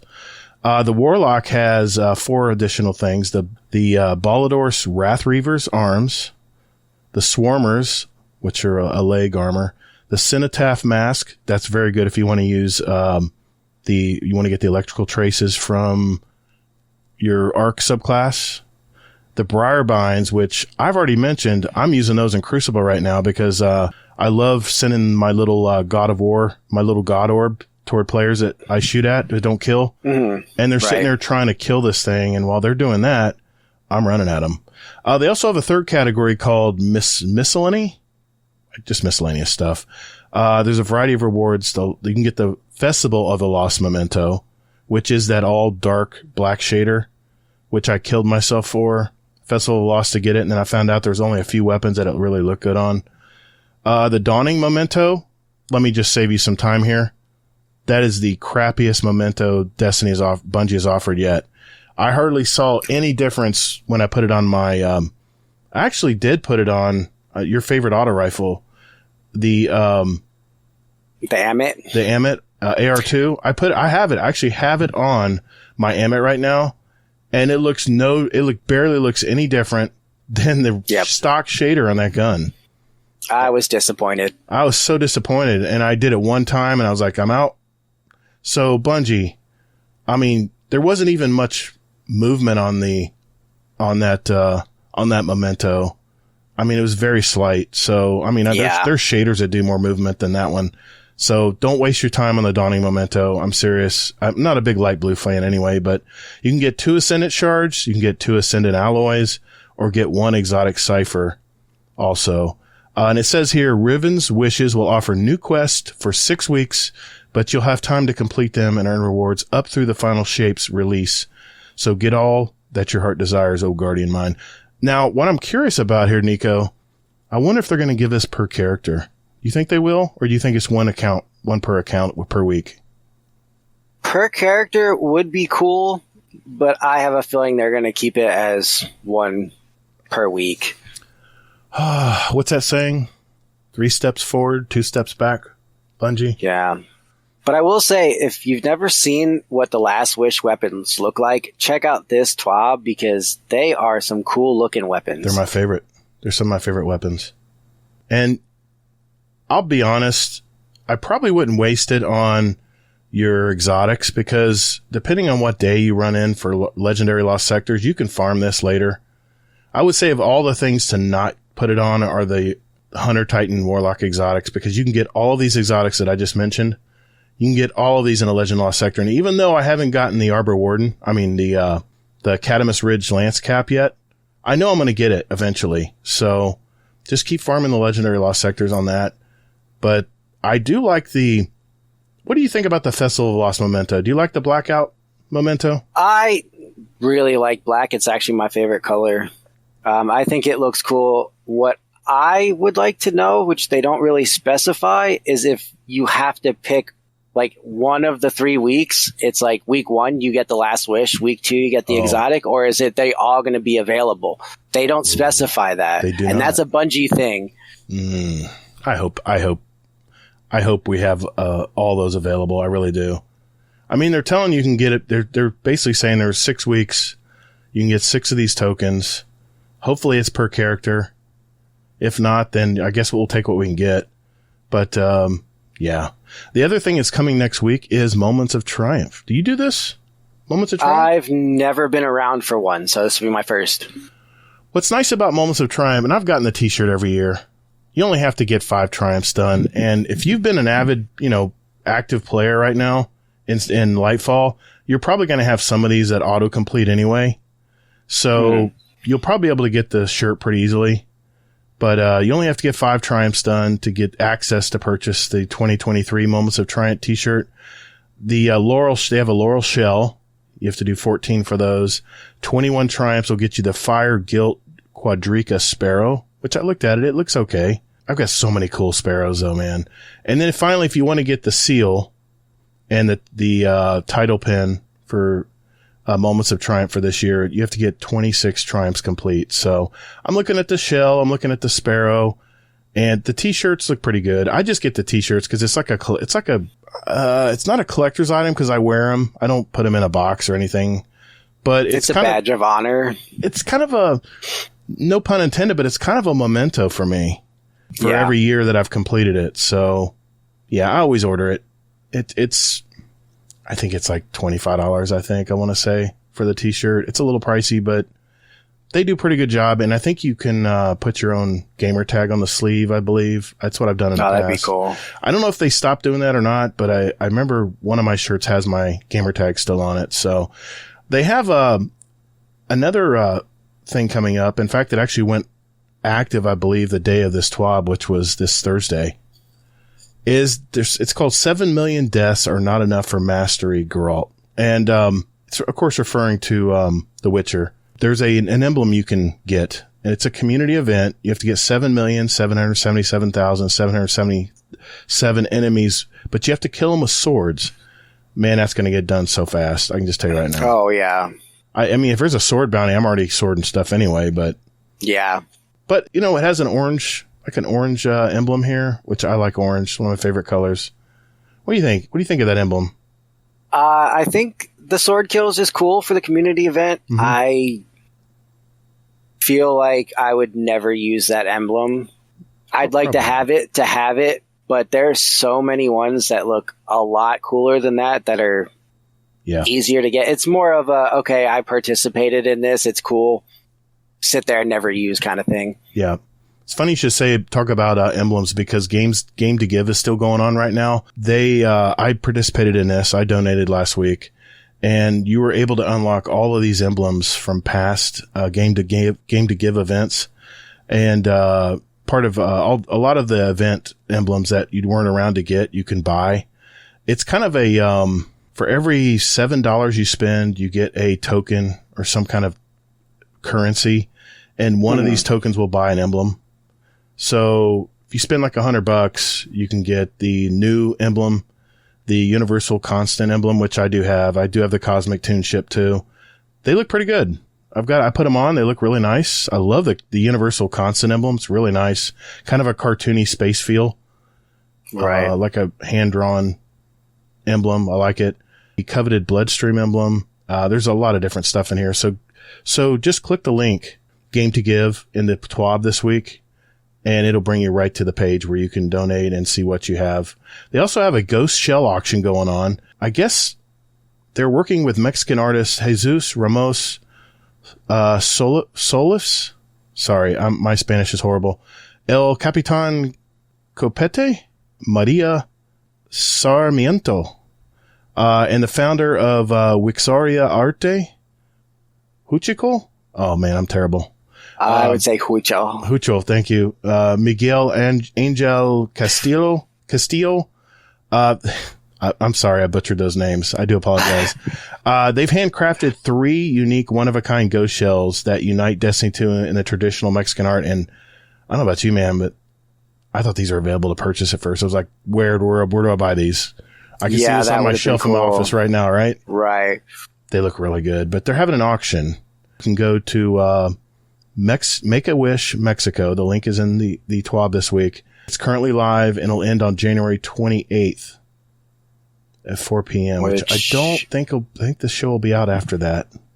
Yeah, it's going to be close. Because that'll be Sunday. Yeah, so they've improved the competitive Crucible weekly rewards. So, you play 3 competitive Crucible games every week. You get the seasonal competitive weapon, which is the Belisarius pulse rifle. It's a high-impact pulse rifle, which I really like. It sounds good. It feels good. Even though I got a terrible roll this week, I'll be back next week to get it again. But if you play 3 more competitive Crucible matches, you can also get an Ascendant Alloy as a new weekly reward. So 3 more games, Ascendant Alloy, that's probably a no-brainer for me. I mean, I'm probably going to stick around and play a few games anyway. Let's see. One more thing we mentioned here is the winning wizard sets. Last week we talked about the good wizards and bad wizards. Well, the vote's in. And it looks like 64% of the hunters chose Evil Wizard. Warlocks were kind of split. And I'll admit I voted for the good Warlock here. I lost the vote. Same. So did I. Because I like the blue. Yeah. I don't know. The Hy-Vee, dark Hy-Vee look, we've kind of have a lot of armor. It looks like that already. That's why I like that. But Evil Wizard won by 4%. It was very split with the Warlocks. And the Kind-Hearted Titans punched the trend with 65% choosing the good wizard. I'm starting to think the Titans have pretty good taste now. Oh yeah. Don't tell Nips that, but yeah, it looks really good, man. I like the blue and the gold. Looks really snazzy, man. It looks really good. So yeah, I feel like they could take the bad wizard and put that right into Warcraft. It looks like it would fit a set. So yeah, exactly. Iron Banner is of course back this week, and I mentioned earlier that there's emblems you can get. You can gild your Iron Lord title, which I've already done. And don't forget, if you reset one time, you go back around a second time, there's a shader for the season that you can get as well. And I've got that as well. It looked pretty good. Player support report. Nico, can you do the honors for me? What's going on in the player support report? Like usual, shit's broken. Thank you, sir. Shit's broken. So if you want to look, there's some known issues. They've done some updated text chat filtering. If you want to get into that, the Bungie.net, check out the TWAB if you want to get into all the particulars there. Some good art. Strand Hunter there and another video. Check it out. It's there. There is also a Traveler's Wish emblem for a Twitch drop. Oh, thank you. Thank you for mentioning that. Yes. You know how when you watch streamers on Twitch, you can get, I think it's a Twitch drop, right? Yes, Twitch drop. Twitch drops will be active for the never before released Traveler's Wish Emblem 2. It looks pretty good. It doesn't look too bad, I guess. It's just something to have collected. It's another one to get. I'll probably tune into Fluffy if he's streaming on Twitch next week and get it. Yeah. Good deal. Yeah, thanks for reminding me about that, Nico. No problem. I'm kind of new to this TWAB stuff, so I appreciate you keeping me on the rails. All right. It's our topic of the week. We're doing that next.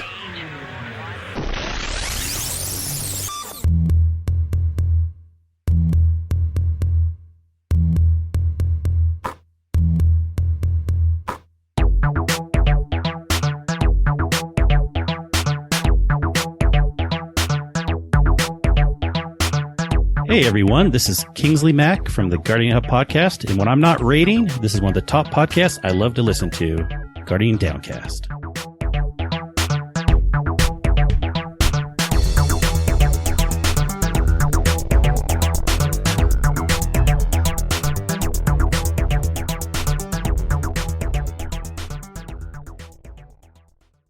All right, well, as I mentioned at the beginning of the show, Nico actually came to me in the Discord and says, hey man, I really want to raid with you. I haven't raided with you before.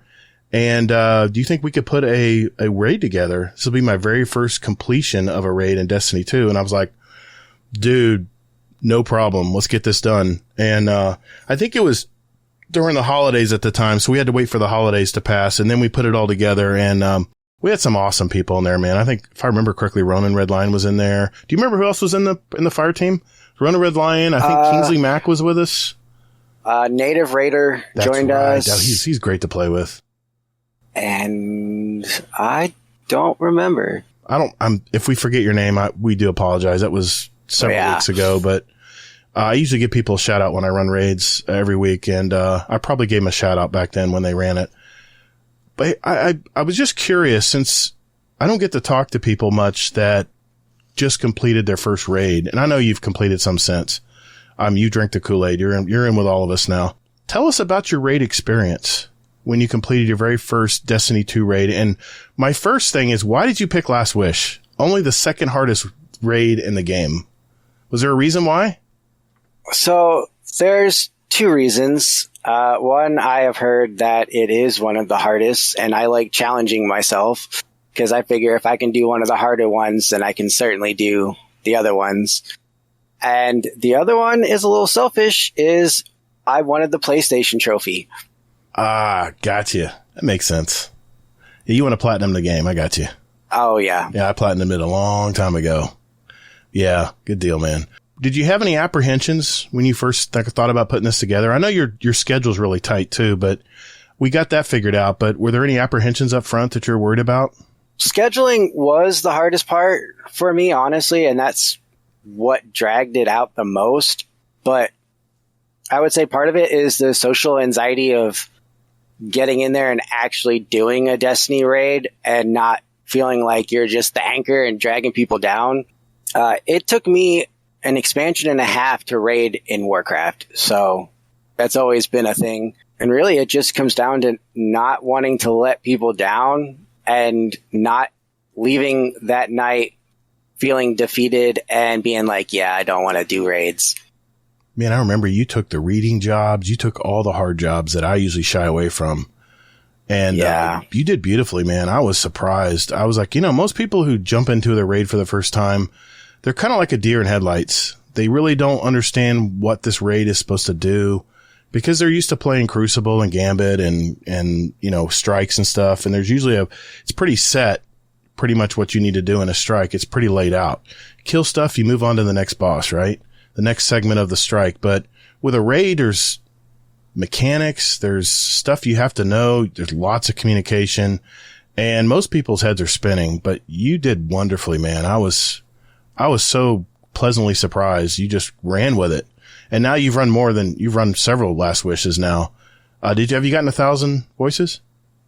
I have not. Okay. Not yet. I will. You'll get for it. Sure, because I love Last Wish. It is so much fun. But yeah, I didn't want to come in and, I know my tag is I just kill things, but I didn't want to just kill things because it's hard to say you experienced a raid if you're just sitting there killing things. I agree. That's a mistake I made when I was running Deepstone Crypt the first time. I didn't learn the mechanics the first time. I just wanted to do ad control, and it really handicapped me because people started playing it more and more. And as people started playing it more and more, they were learning the mechanics and I wasn't. And I felt really handicapped going in. And finally I said, you know what, guys, I know you've run this 1,000,000 times. It's time for me to learn the mechanics. So Kingsley and others that raid with me all the time are very patient and say, okay, well, here's what you need to do. And once I learn the mechanics, it's just a whole different part of the game, man. It's just a whole different game versus just sitting in a corner and killing stuff. So yeah, I admire that you jumped right in head first and just said, I want to learn it. Let's go. And, like I said, you did well. What do you think about the rewards when we got every phase done? Like when we got our first phase done in Last Wish, what do you think about the rewards? Do you think did they meet your expectations? To a point. It's nice seeing gear. It's nice that everyone gets their own gear, but being as someone who, I wouldn't say I'm new because I've been playing since Destiny 1, but not knowing the gear, you get the gear, you have no idea if it's good, bad, indifferent. So that's the one thing is there's no real thing of saying like, hey, this gun's good without asking somebody. And I think that's one of the lost acts is everyone, they've ran it so many times that's like, okay, well, I know what I got. This is good. This is bad. And you're sitting here with this stuff in your inventory like, what do I do with it? Is it worth keeping? Is it not worth keeping? But other than that, I mean, the weapons were cool. The gear looked cool. But I feel like it kind of fit with it being the Last Wish and you're killing a wish dragon. Like, the weapons fit the aesthetic. So that's the one thing I do like about it. Cool. When you raid, do you listen to the voice dialogue or do you just let it go to silence with everyone talking and stuff? So normally I do, but my ADHD was kicking in because I hadn't taken my medicine. So I would see it, I would start listening to it, and then it'd be like, oh wait, I'm not moving. And then I had to catch up to everybody, and getting that secret chest in the tree, that was a little rough. Yeah. Well, that brings me to my next point. There's a lot of jumping in raids. And I know there's some people out there like, man, I do not like to jump. I don't like jumping puzzles. I don't like doing that kind of stuff. What did you think about all the jumping parts in the Last Wish, even the bridge and all that stuff? So one thing I have to say is fuck the teacups. You got to grab on the edge of them. Yeah, well, it's fine to do, but when you have everyone running across, you just go flying anyway. Everyone's like, hell with it, I'm going. Get out of my way. Hold my beer. Yeah, like, all right, let me get up there first and not worry about it. And everyone else is just tilting down. Yep. I liked it. I have to learn the paths of it because the last one that we ran together, I got stuck because I was a little bit slower and I got there and I got halfway and I was like, all right, looking around. It's like, all right, I'm gonna go this way, wrong way. And timing those jumps as everything's twisting around, I think it's cool. It's just you really have to pay attention and learn it, and running it 2-3 times is not enough to learn the pattern. Yeah. But I would say even if you don't like jumping patterns, just be patient, and everyone you run with, for the most part, especially in this community, they will be patient with you. So don't worry about that. That's true. Yeah. I wait for Mr. Monkey all the time. Whenever he raids, I'm always have to be the last guy in the group because I know Mr. Monkey's going to get hung up, whether it's Val or Last Wish or whatever. The man just, if he had wings, he wouldn't know how to use them. Yeah. Well, I'll say this. The first time I went through, I made it through everything jumping for the first time except for that chest. I would say both chests, I think, is what killed me the first time we went through. And then the second time was just that jumping on those rocks that just kept spinning. Yep. Yep. Oh, the taken area. Yep. Yep. Yeah. It's very dimly lit. I mean, even I had my brightness maxed out. I still couldn't hardly see anything. Yeah. And sometimes it depends on your monitor. Sometimes you have to crank out your monitor a little bit. But everyone says, gee whiz, you're crapping all over this guy, Mr. Monkey. We have an inside joke. We have a little contest between ourselves to try to get each other riled up. And that was my attempt this week. So just to make that clear, Mr. Monkey's a good friend of mine and we'd just like to go at each other and try to get each other to crack and break character. What do you think about the mechanics of the raid? I mean, you've gone through it few times now. Do you think that solving puzzles and figuring out is best for the raids in Destiny 2? Or should it be a more intense battle to quote, clear the room of waves of enemies just to get through the next room? What do you think works best there? I would say that depends on the raid itself. Okay. It makes sense for Last Wish because you're trying to get in there and you're trying to get to Riven and you're trying to get basically to a vault in a sense because you have to open all those chests. So having to do a puzzle makes a lot of sense to me. I like that it requires you to communicate and it's not just, going in there and killing things, because communicating when in a thing like that, I feel like you can take that into the real world because it teaches you a lot when you have to communicate. And not only just do you have to do your part, you have to listen, and you can't really sit there and talk over each other because then someone's going to miss something and you have to be on your toes to, if someone dies, you got to hop in there and pull your own weight. Sometimes, it happens pretty much every raid. Someone's like, oh, I died. All right, I got this. Hold on. So I like that fact. And especially since the other raid that you had mentioned that I said I'd never completed a raid. Right. I'm pretty sure it was Leviathan that I had tried. And it was the one where you had to run on the outside and they had to call out what you had to shoot and jump through. That is the furthest I got, which I want to say that was either the second or third encounter, but that's the furthest I had gotten into a raid, and I loved doing that. I thought that was so much fun, and that was the first time in there that I was doing that. So I personally, I really like the puzzles. Okay.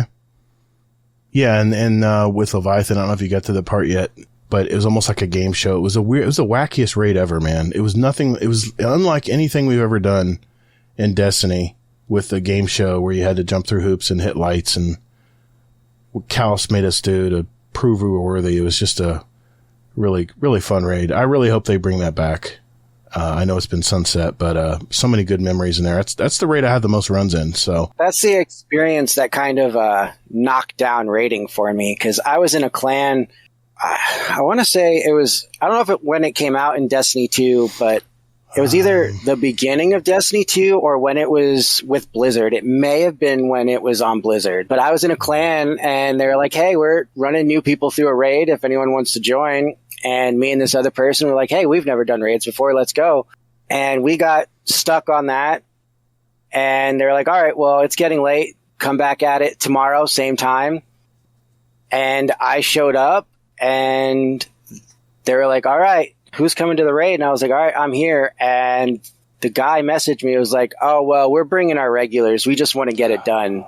And I was like, all right. I left the clan and I was like, I don't really care about raiding if that's how it's going to be.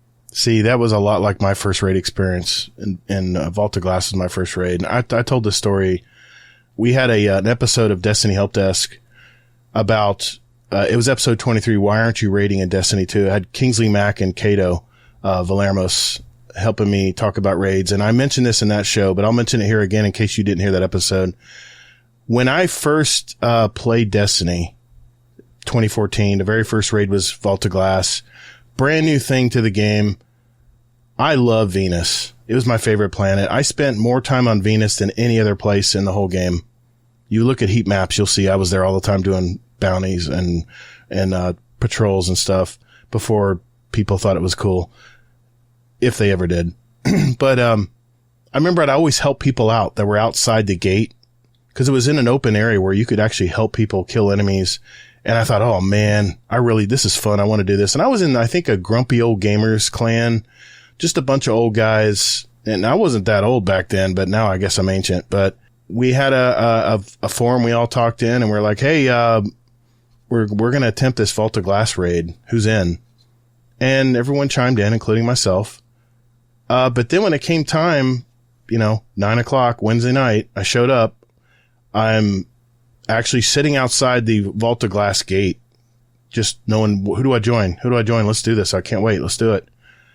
And I tried to contact someone and finally I got through to someone and like, oh yeah, someone came earlier and we had 6. So we just went ahead and went in there and ran it. And I was like, raiding sucks, man.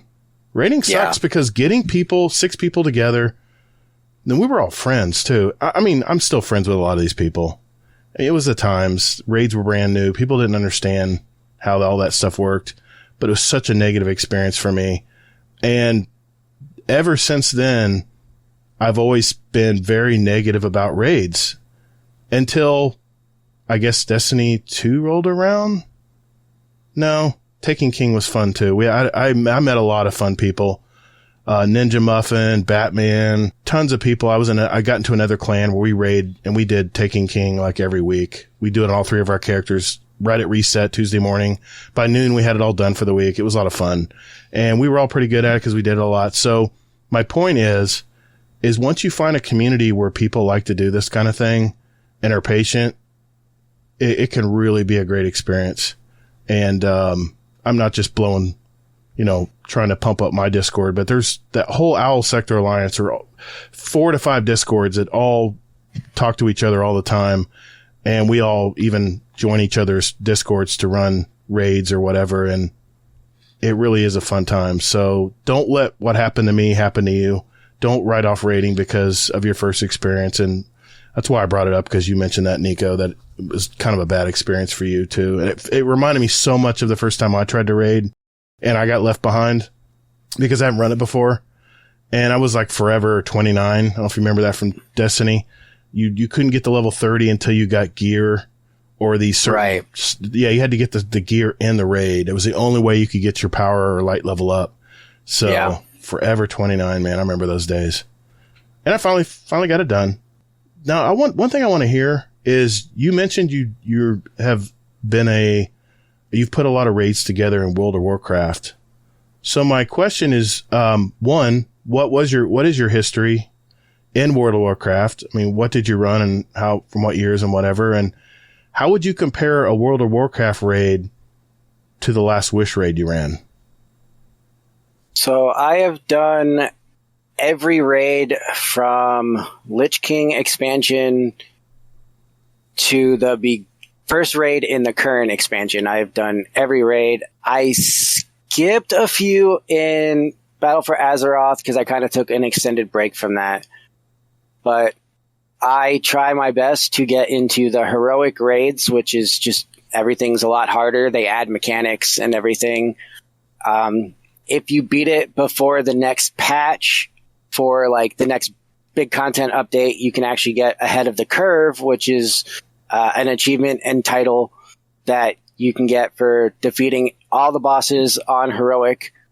And that was like my goal, is I'm gonna get in there and I'm gonna gear up. And I was raid leader for most of that, honestly. And because I don't know, I guess it's kind of the same feeling as when someone Sherpas, is when you can put the raid together and take people who may not be that great or are really good and get them all to work together and get it done. It's a great feeling of accomplishment that you don't get from just normal doing regular things. Now, I know World of Warcraft is a top-down game versus a first-person shooter with Destiny.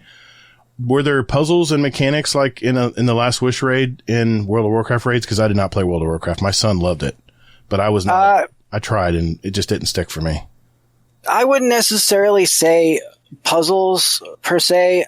I mean, I guess in a sense you could take the one from Shadowlands where you get into like this little vampire world and they're doing like a macabre dance, and you actually everyone in the raid has to go to their own little block during the raid. And then you actually they call out, shimmy to the left or shimmy to the right. And you basically dance on these blocks. So I guess that would be the closest to that kind of thing. But normally it's just this boss mechanic, that boss mechanic. Okay. Well, last thing I had is, what advice would you give to someone out there listening right now that is kind of sitting back? They're in the Discord, but they don't really say much and are maybe afraid to put a raid together or to even join a raid that's been like in our 100.io bot, like a new raid posting or something. What would you say to that person who's maybe a little apprehensive about it? I know we had this argument in Discord this week about how some people got anxiety and there was, social phobias where people had a hard time communicating with others or were maybe afraid of how they'd be treated. Or how they would deal with it, with all of it coming at you at once. What's your overall take there? And what would you recommend? So I do have social anxiety with that. Like once I come out of my shell, you can't shut me up. I'm a motor. I just keep going and going. But before that, I get in there. I'm quiet. I'm listening. I'm afraid to speak up because I don't want to interrupt people. And I understand, like, especially these days, there's so much going on and everyone's got their lives full. Getting into something that's also stressful, I mean, could be scary, and you don't want to end up in a raid and be like, well, that was a really bad experience. I don't know how I feel about this game, because I've met people who have gone into a raid, it went bad, and they've just walked away because if you're not raiding in Destiny, there's other games that they can do stuff.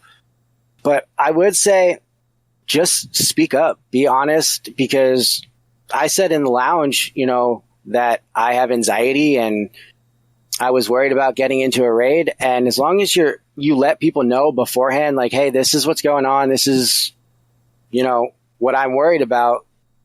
they will talk to you and they will be patient. And if someone is unsure if they want to deal with that, they don't have to join. But people who are understanding and people who can help you through that, they will join and they will help you through it, and they will be more patient than, just trying to get to the end. Good advice. One more thing I want to ask you. What do you think the final shape raid is going to be like? Do you have any inclinations of what you think they might go? So I'm not sure. However, I know they said that raid is the end. So I kind of like to see the world burn. You and Hazel. I kind of want to see us destroy the Traveler. Really? We turn on the Traveler? Not that we turn on the Traveler, but I mean, I know there's Awoken and Exo, but what does humankind do? They leave a trail of destruction. We consume. We're going to go there, fight the Witness, and by proxy, we are going to, whether it's, killing the Witness or he escapes and we make a mistake and fall into his trap. Because I really feel if it's the end of the Light and the Dark saga, the Traveler has been the main focus of that entire saga. True. We have worked hand in hand with the Traveler, and I feel like blowing it up, I would like to see us hop on the Sparrows and have to race out. Kind of like the good old end of the Halo games. Let's just get on our Sparrows. There's a timer and get to the end, and boom, there goes the Traveler. Yeah, Destiny missions have been that way too. Yeah, it's a little, it raises my anxiety when there's timers on stuff, especially when you have to get the hell out of there and there's stuff shooting at you and there's stuff falling all around you. I remember the end mission of Rise of Iron. You had to escape that chamber where the Siva was before it blew up, before the doors closed on you. And I remember the doors were just closing. I'm like, there's no way I'm going to make that door, man. And somehow it stayed open just long enough for you to get through it, and it slammed shut. Dude, that got me really crazy. Well, I have a question from Blackbird here, and we'll end on this note. Question for Nico. Now that you're a Destiny 2 raid veteran, how do they compare to World of Warcraft raids, and which do you think you will enjoy more? So, I would say Destiny is harder mechanics in the sense of there's more communications. Like, let's just take the reading in Last Wish. Everybody has a job to do. When you're doing a Warcraft raid and you have, 10, 20 players, there's not always going to be a mechanic for them to do. And there are some raids where while something's going on, you're sitting there and waiting. There's not really much waiting in Destiny. You have to be on the go. Whether it's killing ads or doing a specific mechanic, unless you're cheese and riving, well then, yeah, you kind of stand still. But other than that, I feel like there's more to Destiny raids. However, as far as the raid itself with Warcraft, I personally feel you get more sense of accomplishment being able to take, 10 to 20 players and getting them to that end goal. Whereas Destiny is just 6. Because it takes a little bit more communication in that sense of getting everyone to work together. And being able to do it with more people is harder because there are some fights where one person messes up, that's it for the entire encounter. Whereas, if one person dies out of 6, someone might be able to get it, but there's not always reses in World of Warcraft. Okay. If you don't bring someone who has a battle res, if you die, you die. That's it. So I would say Warcraft, especially when you get into like heroic and mythic, is harder and you get more sense of accomplishment. However, Destiny 2, I would say, is more mechanical, but possibly more fun. I get both those takes. I can't imagine 20 people in a raid. I remember I watched my son doing a raid one time. I was like, what is everybody doing? I can't keep track. It's like ants. Like, what are you trying to do here? He's, we have to use our mana and I'm putting spells on the boss while these people are doing DPS, and I'm like, okay, I got a lot to learn. Yeah, so Vanilla WoW, which is the base game, and I believe some of Burning Crusade, there are actually 40-man raids. What? That's how it started. How do you had to get coordinate 40 people, Nico? It was not easy. What? So then it went from 10 to 25 man, and now it flexes. So once you have 10 people, after that, it kind of goes. I think it's like once you have more than 15, all the XP on bosses go up and everything hits a little bit harder. But if you don't get that right number, or you have the right number, but certain people can't pull their DPS, you're just going to sit there and it's going to be a very, very long, frustrating night. Yeah, I saw him in those too. Is there timers on these getting the boss done, or is he just be there for a long time? Some are just you can go, but there are certain fights that have enrage timers. Okay. So it depends on the fight. But that's kind of where I burn out in Warcraft. And that's what happened in this current expansion is, well, one, my class was not meta, and I had to fight harder to do numbers. But I also, even though I was not the top class, when I raid, I want to try and be up at the top. I want to feel like I'm pulling my own weight. But we had people who weren't pulling their weight, so I tried even harder to do their job on top of my job. Yep. And then that's, the stupid mistakes happen, and when you're kind of crippled by what you can do to begin with, it just kind of takes your heart out of the game for a little bit. Yeah, that's my biggest downfall is I try to do everyone's job in a raid. I try to keep on track of what everybody's doing, and just worry about your job, Todd. Worry about what you got to do. If they don't do what they're doing, believe me, you'll know about it. And my head's always on a swivel, and I don't know if that's whatever, but yeah, that's my biggest thing. And Kingsley calls me on it all the time. He goes, dude, that's their job. You need to worry about your job because you didn't do your job. I'm like, yeah, you're right. I didn't. So how's what's the WoW community like? Is it toxic? Is it like Call of Duty? Is it more like supportive, or generally speaking? This is a generalization, obviously. Both. Okay. You have to find the right people. I mean, it's like taking a community like ours here, you're going to have a good experience.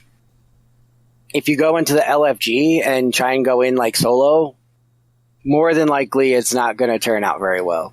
Okay. So LFG woes are across all games then, I guess. I will say, as compared to Destiny 2, there's 6 players. So you have less chance of a bad apple. When you have 10 to 20 people, you can have a chance of 2 to 3 bad apples in one raid, and it just kills the group.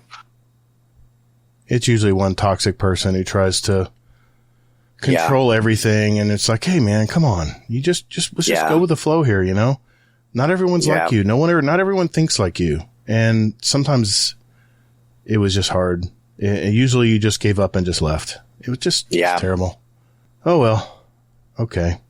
Well, hey, man, thanks for doling out with me and talking about this, because I know we just had that episode on Destiny Help Desk about raiding, but I thought it was, since you had just completed your first raid, at least with me, I wanted to talk about the experience. So hopefully that maybe shines some light on for others who are thinking about jumping into a raid and what they're missing. I would say do it. Don't hesitate. There we go. You heard the man. All right. Community questions are next.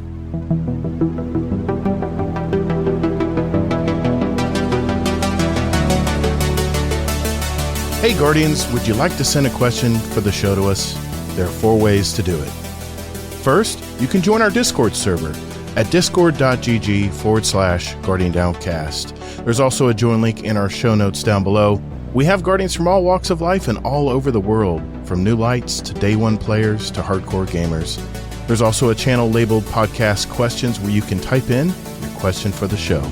So come hang out with us.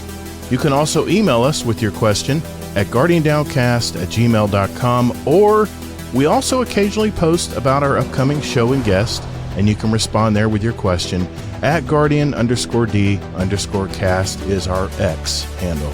Finally, you can send us a voicemail with your question at guardiandowncast.com, and we might play it on the podcast. Think of it as talking with us right on the show. Thanks for listening, and later, Guardian.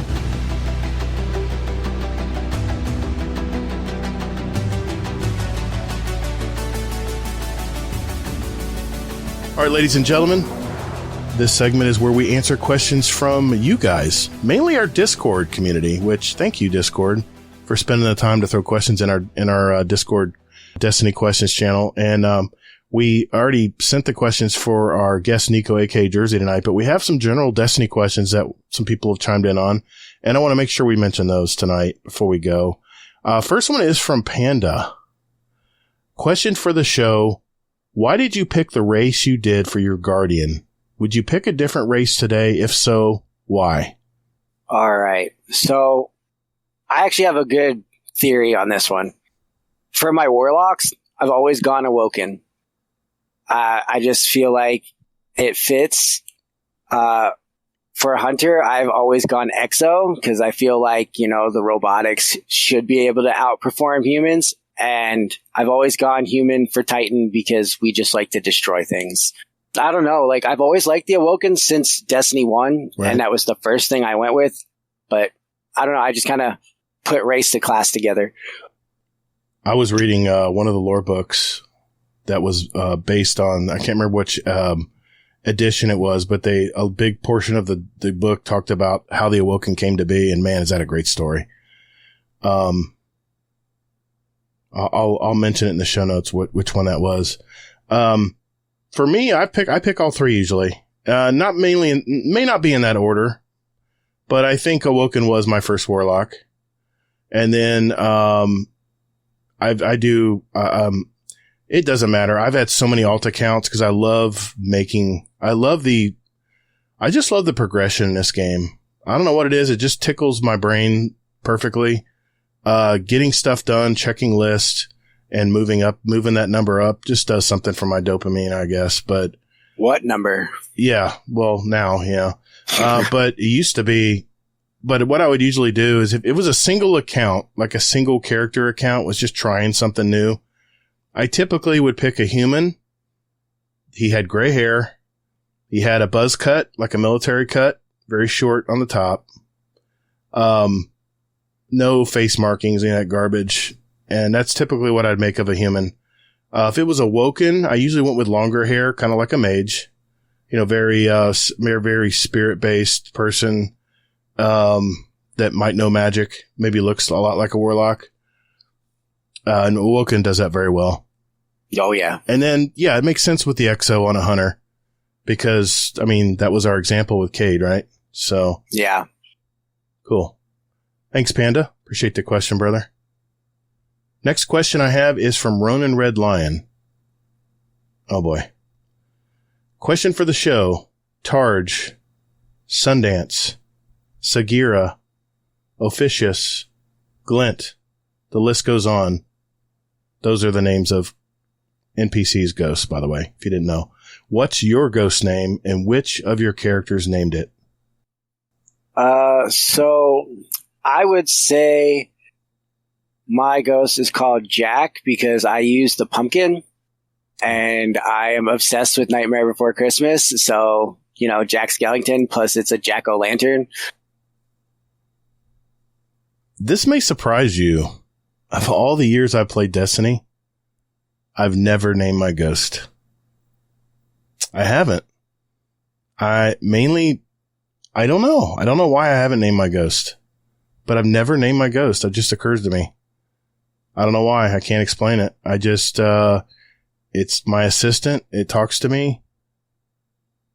And usually Nolan North's voice will come across usually. So, yeah, sorry, Ronan. I have not named my ghost, which now that I'm reading the 6th edition of the lore book, the Grimoire Anthology, I'm realizing I'm hearing all the stories of all these NPCs as ghosts. And the stories are fascinating. They're really good. They're short, nice and short, but they give you a little window on what was going on back in the early days of Destiny and Destiny 2. But sorry, Ronan. I don't name mine anything. I know he's disappointed. Blackbird, question for the show. Given the length of the season, do you feel that the 6 weekly wish tokens and moments of triumph will be sufficient to retain player interest for a bit? Follow up, what will you be spending your wish tokens on? Good question. So, honestly, I think those who are taking their break are going to take their break regardless. I feel like it's something to come back for, so it gives someone, some of the community a chance to come back and do something and maybe be interested. But I really feel like those who are going to take a break are going to take a break no matter what it is. And I am more than likely going to go for the Last Wish weapons. I might use one on the memento for the Halloween one, but that's about it. Yeah, you kind of answered my question, or you kind of stated my answer. I love the Last Wish weapons. I'm kind of late into the Last Wish raid. It's the one raid I have the least runs on. I think I have 7 runs on it. I know. I've been around a long time. I just avoided this raid because it was so hard. And by the time I wanted to get back into it, everyone was tired of doing it. So I just hit that gap where everyone would kind of moan if you wanted to do the Last Wish. So I just didn't mention it. I played the other raids. Yeah, I would say the weapons I mentioned earlier, the Last Wish raid weapons, definitely the slow firing auto rifle. I love the scout rifle, especially with explosive rounds on it. I want to craft that. I actually used that one from year 1, Destiny 2 that's now been sunset. So I can't power it up, but I still love using it where I can, because the void and the solar and the explosive rounds are just fantastic. So I'll probably use it for majority of getting my red bars unlocked for that, wherein I can't run the Last Wish to get the bounty done. I might do them both per week. Depends on who wants to do it. I don't think I'll buy any materials. I don't think I'll be buying any mementos. But for the newer player, that might be the option to go there if you want to try to craft something. It might be something good to use it on. So yeah. Thanks, Blackbird. And as far as, do I think it'll be sufficient? I don't think so. I don't think there's anything Bungie can do right now to keep people playing the game. I think people have made up their minds. They're just going to wait and see what comes in June. The diehards will remain the diehards. That's why I podcast about it every week, because I'm a diehard player. It's the only thing I really have time to play. I want to play zombies, but goddamn, I can't even get past the opening menu. I can't get past the opening menu. Fud. Yeah. Not Fud. He plays Apex. Fluffy and Nips, help me, please. I'll just join you one night and you can just tell me what to press. I'll share my screen. I don't understand why that menu's so damn difficult. I swear to God, I looked everywhere. I couldn't find where to start the damn game. Anyway, okay. I got a question from Hades here. This was asked a while ago, but it's still pertinent. Question for the show. What do you know you should upgrade in your setup, but just don't want to? I've been using PS4 controllers for so long, I don't want to stop. I know the PS5 is probably better, but I like the 4. What things should we upgrade in our setup? Anything you should upgrade, Nico? Honestly, I don't think so, because I try to keep everything upgraded as it is. Yeah, I mean, I'm a diehard player, and this is my hobby. I have other hobbies too, but this is the one I play when I'm in my office, and I want to game with some friends online. So I always make sure I get the PS5. I use the PS5 stock controller. I did buy the modified controller when it first came out that has the paddles underneath it, but I've just been playing the stock controller for so long. Right now, it's just a nice, pretty ornament in my office. I know. It's sad. Yeah, I'm still paying the credit card bill on that one. But no, I mean, I have all the monitors I need. I make sure this is my hobby. So this is where my extra money goes. So yeah, I'm good, Hades, but you should try the PS5 controller. It's really a solid controller. It had some issues at first. I had one that malfunctioned on me. It was jerking to the right really bad, and it wasn't stick drift. It was literally a short in the controller where it would just glitch to the right when I was trying to play Crucible. I was streaming when it happened, so crazy. But I got rid of that controller. I had another stock controller I bought from Sam's Club, and it's been working fine. I will say this, if you want your controllers to last longer, little tip, we have a lot of grease and dirt on our hands. Even if we wash our hands a lot, we're just human. We have oil on our skin, and electronics do not like oil, especially these joysticks that are wrapped in plastic. Well, if you notice, the plastic's wrapped, it has rubber tips, but underneath it's all just hard plastic inside a turret. And that dirt and grime gets in there, and that's how you get stick drift. So what I do is about every other day when I get the alcohol wipes to clean my reading glasses and my regular glasses, I will not throw it away right away. I will grab my controller and I will swab it down, crack and crevice, all the buttons, everything, the triggers, the underneath that I'm grabbing onto with my grubby hands all the time. I clean that with alcohol. Now, I'm not saying pour alcohol on your controllers, but if you're using like a little a small little pad that's dampened with it and it's kind of dryish damp, I'm telling you, I have a stock PS5 controller right here that I've been using for at least 2 years. So, yeah, little tip right there. If you're wanting to upgrade, Hades, I know you want to. Just do it. Let's go one more here. See if we have non-Destiny questions. Oh, Lord. We have 54 non-Destiny questions. Let's go out with a fun one here. Jeez. All right, these could be used. I could use these anytime because they're so wacky and off the wall. Question for the show. This is from Frostbite. You're at work and you're doing such a good job. You're sitting around waiting for others to finish their steps in order for you to continue working. You already asked if you could assist, but they said no. So question, what would you do while waiting around and why? Is the answer actually playing Marvel Snap? No, I didn't. Definitely did not ask this question. What would you do if you're waiting for someone to do their job, Nico, and you're just waiting and they're holding the train up? So unfortunately, I don't get to just sit on my phone. I wish I could. That'd be great. But I just walk around and start helping other cell leaders in different cells. I stay busy. I don't like sitting around. It drags everything out. So. Gotcha. When I worked in retail all those years ago, time goes by so slowly if you just sit around. You have to keep your mind busy.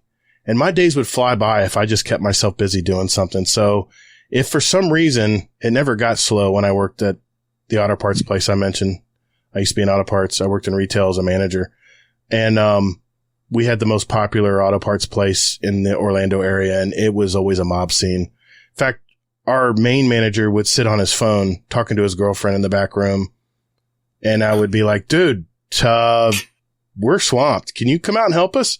Oh, yeah, hold on. Well, needless to say, I quit that job a few weeks later.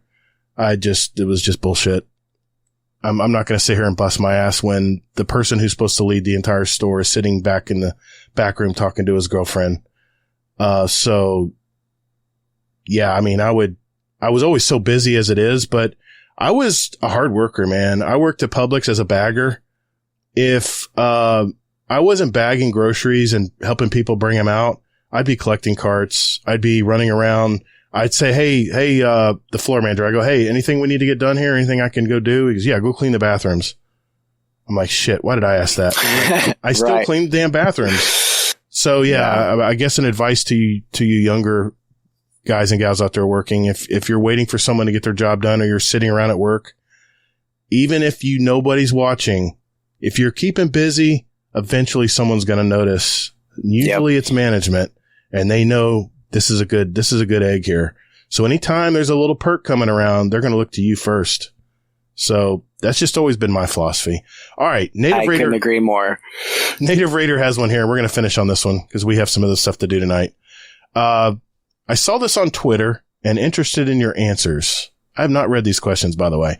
Question for the show. You have $10 million, but you can only buy things that start with the first letter of your name.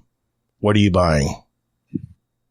Well, yours is N, I'm assuming, and mine is T. Yeah.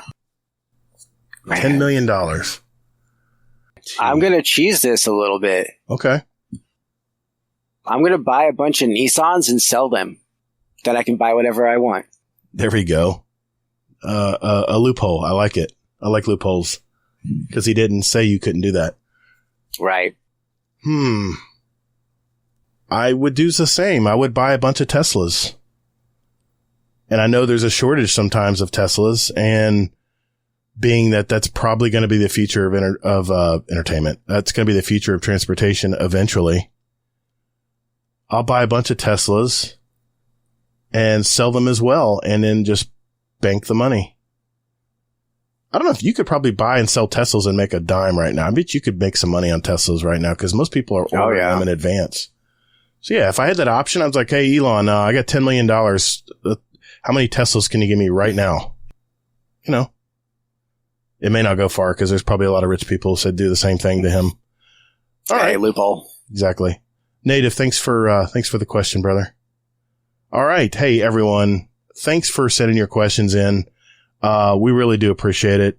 If we didn't get to your answer, we didn't get to your question in the show this week, just know that I'm not deleting them, and we'll refer back to them and try to get as many as we can answered in the future. So I really appreciate you guys spending the time to put questions in our Discord. And thanks again to those who sent Nico a question this week as well. I have one question for you. Okay. And that is there a gun in the Crucible when you get killed by, you're excited because it's the gun you're good with? Well, guns I'm good with are pulse rifles. I would say probably the Revision Zero because not many people use it in the Crucible. And if you are very good at using that gun and you know how to use it correctly, especially with the charge buildup where you can actually use it as a sniper. Someone in our community sniped me with it one time in scrims. I'm not going to say who. But I was like, what the hell just happened? And then when I saw the kill feed and I saw it was a Revision Zero sniper shot, all I could do is just say, bravo.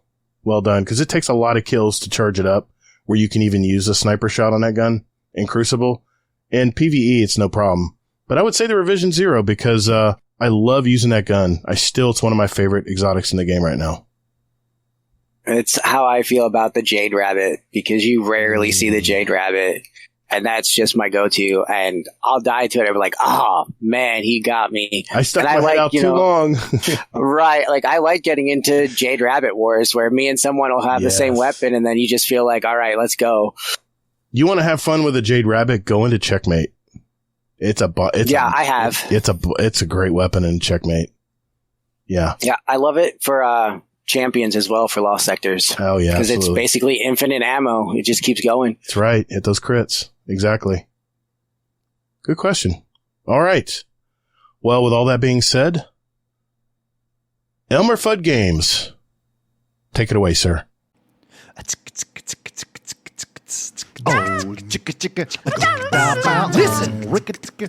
the Guardian Downcast. Oh, it's a playlist. Yes. Oh, and I've heard they've won awards for it and such. Thank you, Mr. Fudd. Hope you're doing well, sir. This is the final segment of our show. This is where we pick our song for our award-winning Guardian Downcast show playlist, a little sample of what myself and our guests listen to, and we invite you to follow along and listen to it as well. Just search for Guardian Downcast show playlist on Spotify, and it's now on Apple Music if you want to follow along. The links, of course, will be down in the show notes down below, and you want to follow along and see what we pick every week. I invite you to do that. We now have 1,174 songs. Hell, it's representing all of us and all of our guests. I mean, every song we've ever chosen for this podcast since July of 2019. So consider it like a time capsule. At least that's the way I see it. I'll start with you, Nico. What song are you picking tonight? And I think you're picking a Patreon pick too, right? You're going to pick a couple songs tonight? Yes, I'm going to pop 2 songs. Good deal. Well, what are you choosing tonight and why? Okay, so the first one I'm choosing because I listened to one of the podcasts and I told my wife, man, it'd be so cool to be on Guardian Downcast, but that'll never happen. And she goes, hey, you never know. Later that day, you messaged me and asked me to be on the show. So this is a little shout out to her. It was actually our wedding song. It is by Andre Bocelli. I don't know if many people know him. He has 17 albums. He started in February 1994 doing classical music. And it is with Ellie Goulding. She started in 2010. She also has been remixed into EDM music. But the song is Return to Love. I know that song well, man. It's a great song. Classic. Yeah. How long you guys been married? 2 years as of Halloween. Very nice, man. Congrats. Well done. Thank you. Cool. And what's your number 2 song? The second song is by a band that was formed in 1999. They have 8 studio albums. That band is Avenged Sevenfold. From their 2023 album, Life is But a Dream, the song is Nobody. It is based on when he took LSD and almost got stuck. If you listen to the song, it makes a lot of sense. When I used to be a little wild, took 750 micrograms of acid and almost got stuck myself. So I can relate to that song a lot more than most people can. When you say stuck, what does that mean exactly for us novice who don't do mushrooms and acid? Basically, because it's a psychedelic and you kind of lose yourself, but you can ego death, which is just you question everything. Wow. And feel like you just don't exist and life is just not real. Really? What happened with me was, now you have to, when you do stuff like that, you have to have a positive mindset, one negative thought, and that's it. Oof. I took it, and the first thought I had was, man, I shouldn't have taken that much. And it was like I was ripped out of myself. Time stopped. Everything went white. And like every half hour, everything would play like someone had fast forward on. No way. I would hear the most recent thing said to me, and that was it. And it took me hours, but my wife actually talked me back from it. Wow. Yeah, I've heard you want to have a good guide with you when you do it. You want to have someone around you who has experience doing it, and there's people out there that's what they do, is they help guide people. Yeah. Transcendental stuff. Yeah. Dude, now I get it. Wow. Okay. But yeah, don't do drugs, kids. Yeah. Don't do drugs, okay? Okay. Wow, great idea. I've actually added that entire album. I listened to it that night. You put in your picks. I jammed to that while I was planning the show, and top to bottom, great songs. And what I like is they mix it up. It's not always the same stuff. Oh yeah. And I notice also the lead singer doesn't quite tear his voice up. I'm sure there's songs that he does, but for the most part, you hear his more natural voice. I actually like his natural voice too. So, yeah. And I think you said you saw him in concert too? Yeah. I mean, we talked about it in the Discord quite a bit. A lot of us actually went to see him on his tour, and we tossed pictures back. And I want to say there was like at least 5 of us that went to the concert on a different leg and saw him, Falling in Reverse and Kim Drack. Wow. Nice. Well, I've decided, in the month of January and February, I'm going to choose songs from my youth, whether it's childhood, my teens, my college years.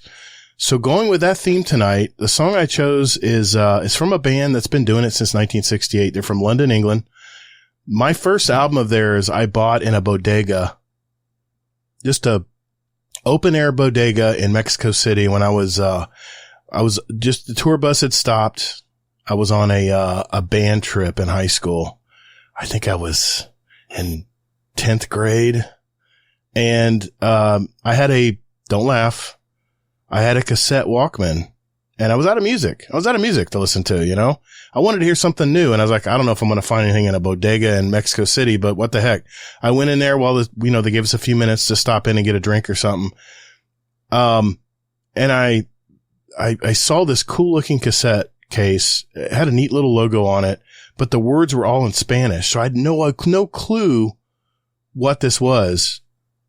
I picked it up in haste because I didn't have much time, and I listened to this one album the remainder of my school trip while I was there. I was 16 in 10th grade. I've added a ton of songs from this group over the years in our playlist, but this is one of so many great songs from this group, and they've lost some members now, sadly, but the album was 90125 from 1983. It's the song Changes, and the band is the only thing that I understood on the cassette tape. Y-E-S. Yes. So there's a song, takes me, it's weird, man. It takes me all the way back to that very memory. I was a kid full of pimples. I was too shy to talk to anybody. I was so shy, man. I had 2 people I talked to in my whole 10th grade. I was definitely shy. But it's one of the songs of my life growing up. So there you go. Whew. It takes me down memory lane, man.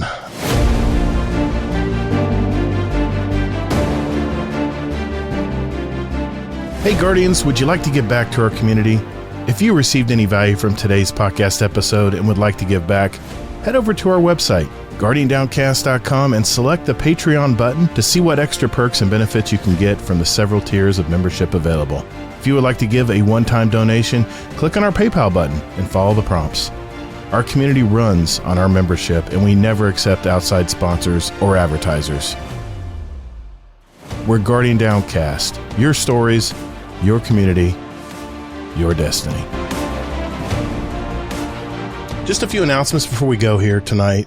I want to give a shout out to our patrons that support our show, give back to our community. Some patron shout outs. We have a new patron, by the way, just joined tonight before the show. Monty Money, just became a fist bump patron. So thank you, sir, for joining, the patrons of the show. A shout out to our Dungeon Champion patrons. That would be Smiter, Technical, Wicked Trinity, Deadpool 1 Merc, and Jack 4 Gigabit Kill. A thank you to our Raid Boss patrons. That's Jealous, Frostbite, Tilted Tim. Sorry, I gotta create some revenue for last, Tim. I'm sorry, man. Amazing Taco King, Sith Daddy Fresh, and this man right here, Nico, NicoakaJerzey. Thank you all for giving back to our community and our show. Quick thank you to all our patrons out there. You know who you are. We hang out in that Discord patron lounge that Nico mentioned. And, thank you. Just very humbling. Thank you from the bottom of my heart that you help to support the show and everything we do to create this show. I wanted to let you know that our January patron episode is coming out. When you hear this, it's coming out tomorrow, Tuesday. So check your email if your patron feeds go through there. If you haven't gotten a podcast RSS feed that goes to your podcast app when you get your podcast drops, there is a help link in the patron lounge at the very top in the channel description where you can they'll tell you how to get that link and what to do depending on what app you're using. It's worth it. Just get that link, cut and paste it into whatever app you use to get your podcast. And whenever it comes out, boom, it's right there in your feed whenever you get your regular podcast. So, definitely check that out. You can always go to email and go to our site and watch it or listen to it there as well. Quick shout out to our moderation team in our Discord community. Without these awesome people who donate their time because they love the community and the people inside it, I just want to give a special thank you to all of our moderators in the Discord. They don't get enough thanks as it is. It's a thankless job. And, without these people, like I said, I couldn't keep the Discord running. So thank you to all these people that, help me out. And if you ever need help, you're joining our Discord and you don't know what the hell's going on or where to go or whatever, just at the community moderation or community or at mods. And these fine people will see that and will help you out wherever they can. Well, that's a wrap. Another episode in our collection for our listeners out there. We have 235 other episodes. We had a great show with Laz, our space lawyer, last week. So if you haven't checked that one out as well, we have interviews from gamers all over our community. So take a look at those if you're just finding out about us. And if you like what you hear, tell a friend. Nico, hey man, I'm so glad I asked you to be on the show tonight, man. This is a great time. Great interview. Man, you came prepared. You had questions for me. You had topics of discussion you wanted to bring up. Fantastic job, man. Is this your first podcast? Yes, it is. Well, you need to do another one, brother, because well done. Maybe we can have you on a roundtable show in the future, or just never know, man. Sounds good. And to Laz, I did bring notes. He did. We're using cameras tonight, so I actually saw him referring to his notes. So there you go, Laz. He took your advice. He wrote notes down. Where can people find you, Nico, if they want to message you, whether in the Discord or wherever else in social media out there? It's Discord. I pretty much cut out all of social media. It's just too toxic these days. So just at NicoakaJerzey. I just kill things Nico in the Discord. You should know me by William the Worm that I pop up every morning. You do. That's right. You can contact me on Twitter X at Todd the Gator. Remember, that's 2 Ds, Gatr. Or you know what? Just check out my YouTube channel. It's Todd the Gator, spelled the same way. I have all kinds of videos in there, helping new players, commentary on the game, anything. And I have another podcast called the Destiny Help Desk. We've talked about it several times during the show tonight. If you want to know specific topics, or if you're just joining the game and you want to at least know what the hell's going on, check out those episodes. So, we did our rating episode, last couple weeks, episode 23, I believe. And, I produce these episodes about every 2 to 3 weeks. So keep an eye on those. And if you're subscribed to this podcast, I mean, it's just real simple. Just search for Destiny Help Desk and subscribe to that one as well. And if anything, if you're a existing player, give me some feedback. Am I doing it right? There's something you would add or something you would additionally put on the episodes? Let me know about it. I appreciate it. All right. Before we go tonight, I forgot to fix the timer part, Nico, with Scum Death. I just forgot, man. I don't even know what time he's allowed, but I guess he got irritated with me again because there's another 2-part Scum Death corner this week. So I'll just say, Uncle Scum Death, what's going on in the UK this week, brother? Hello, welcome to Scum Death's Corner. My motorbike started this week. My motorbike started throwing its fucking coolant on the floor, so that pissed me off. So I tried to sort it out. There was a hole in the radiator, I think, so I put some rad weld in, and it looks like it's all right now, but I've not driven it so many miles. But yeah, as I took the sides off to sort out the radiator, I noticed there's an oil leak. Oh, fantastic. So it's leaking all the fluids of an engine all over the fucking floor. Thank you very much. I love you. Cheers. But, yeah, and then, but apart from that, tonight is Friday night. War Crab had a gig tonight. We were rocking it right out, and my tuner pedal, you know, you tune your guitars and that, and I kept standing on it and cutting my fucking guitar out. I'm knocking it right out, giving it some welly, looking at the crowd going, yeah, come on. And nothing's coming out of my speaker. Fucking amateur hour. And I've been doing this for like 30 years. Do you know what? I've had a week of shit.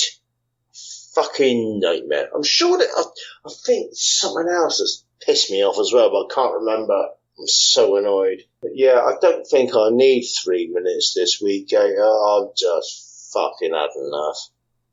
This pissed me off. It's late. It's only half 12. It's not that late. But yeah, it's just everything this week. They say it comes in threes. So let's say oil, coolant, guitar tuner, cutting off my guitar sound at a gig. But the thing is, everyone I spoke to, they didn't even notice. Even some of my mates, guitar virtuosos, and they're like, mate, didn't notice fuck all. So did they notice? Would they notice if I quit the band? Would they ever fucking notice? I don't know. Anyway, I'm just... do you know what? I'm going to have a fucking spliff and a tent, and I'm going to fucking see you later. I love you all. Bye. I think he had... You! Oh, shit. I think he had been drinking. I think he was partying after his gig, if you ask me. That makes sense. He has a part 2. I have no clue what this is about. It may be another rant. I don't know. Here we go. Hello, and welcome to Scum Desk Corner, Part 2. This is a nightmare. I forgot about this. Yeah. Before I went down my brother's, before I walked to the gig, and I had my phone in my back pocket, and I think the screen was facing downwards.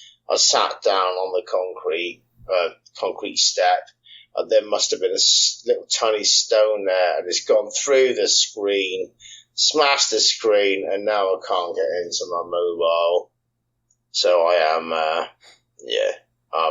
had to install Guardian Downcast after the gig, on my tablet. So this is how I'm doing this. It's a right pain in the ass. I have no phone. It's quite liberating. No one can get hold of me. I don't have to speak to anybody. How nice is it not to have a phone? Do you know what? Everyone can get fucked. I don't need to speak to anybody, hear anyone, text me, WhatsApp me. Nah, bollocks. So, I might get another phone tomorrow, but I might not. I don't know. It's quite nice. Yeah, so if you don't see me in the Discord, it's because I ain't got a phone. But actually, I'm in the Discord now on my tablet. I don't know. Yeah. See what happens. Anyway, do you know what? Fuck it. Love you. I don't know what I'm saying. It's late. I've done a gig. I'm knackered. I've played guitar for an hour in front of fucking about 300 people. So I don't know what I'm saying. Anyway. Love ya. I'm going to have a spliff and a fucking tin. I'm going to get stoned and pissed. Love ya, mate. Get some rest, Uncle Scumdeath. We love you, brother. Yeah, it sounds like you had a rough night. It's been a week here, too, so I can understand that. Yeah, man. Definitely. Thank you. Remember, everyone, as you're playing Lightfall, Season of the Wish, take breaks. Get outside and touch some grass. War crying, slamming. Yeah, I'm talking to both of you guys. Remember, we're Guardian Downcast, your stories, your community, your destiny. And be good to your fellow Guardians in the Destinyverse. Defeat is not surrender, Guardian. Thank you all so very much for listening. And later, Guardian. Get toddled. Thank you for doing that. Nice. Perfect way to end it.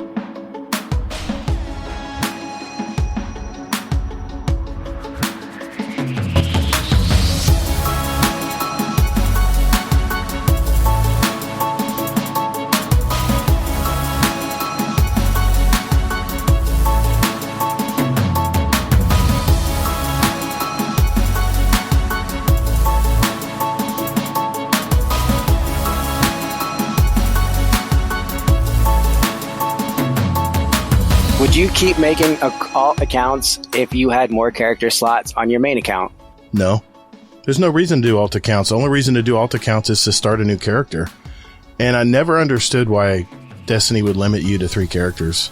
I would think by almost, I guess it's year 10 now, right? You would think they would have done something about that, but I guess people haven't complained about it enough. But it's kind of archaic, to be honest.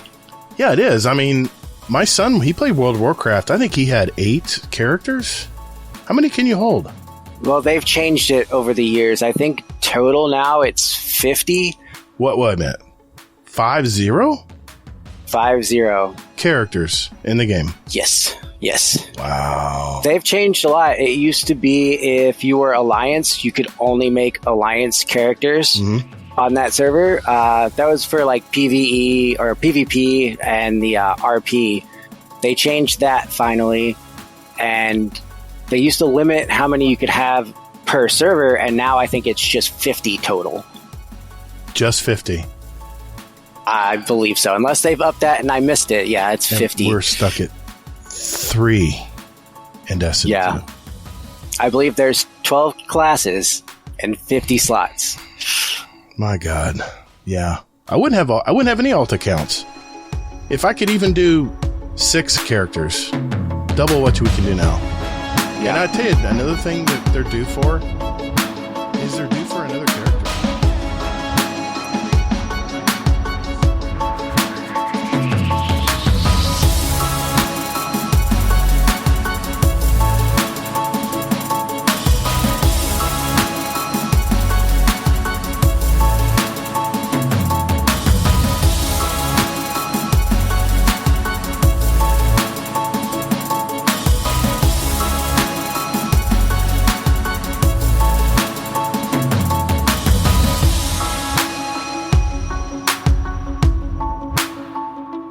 Like, hey, Elon, I got $10 million. How many Teslas can you give me right now?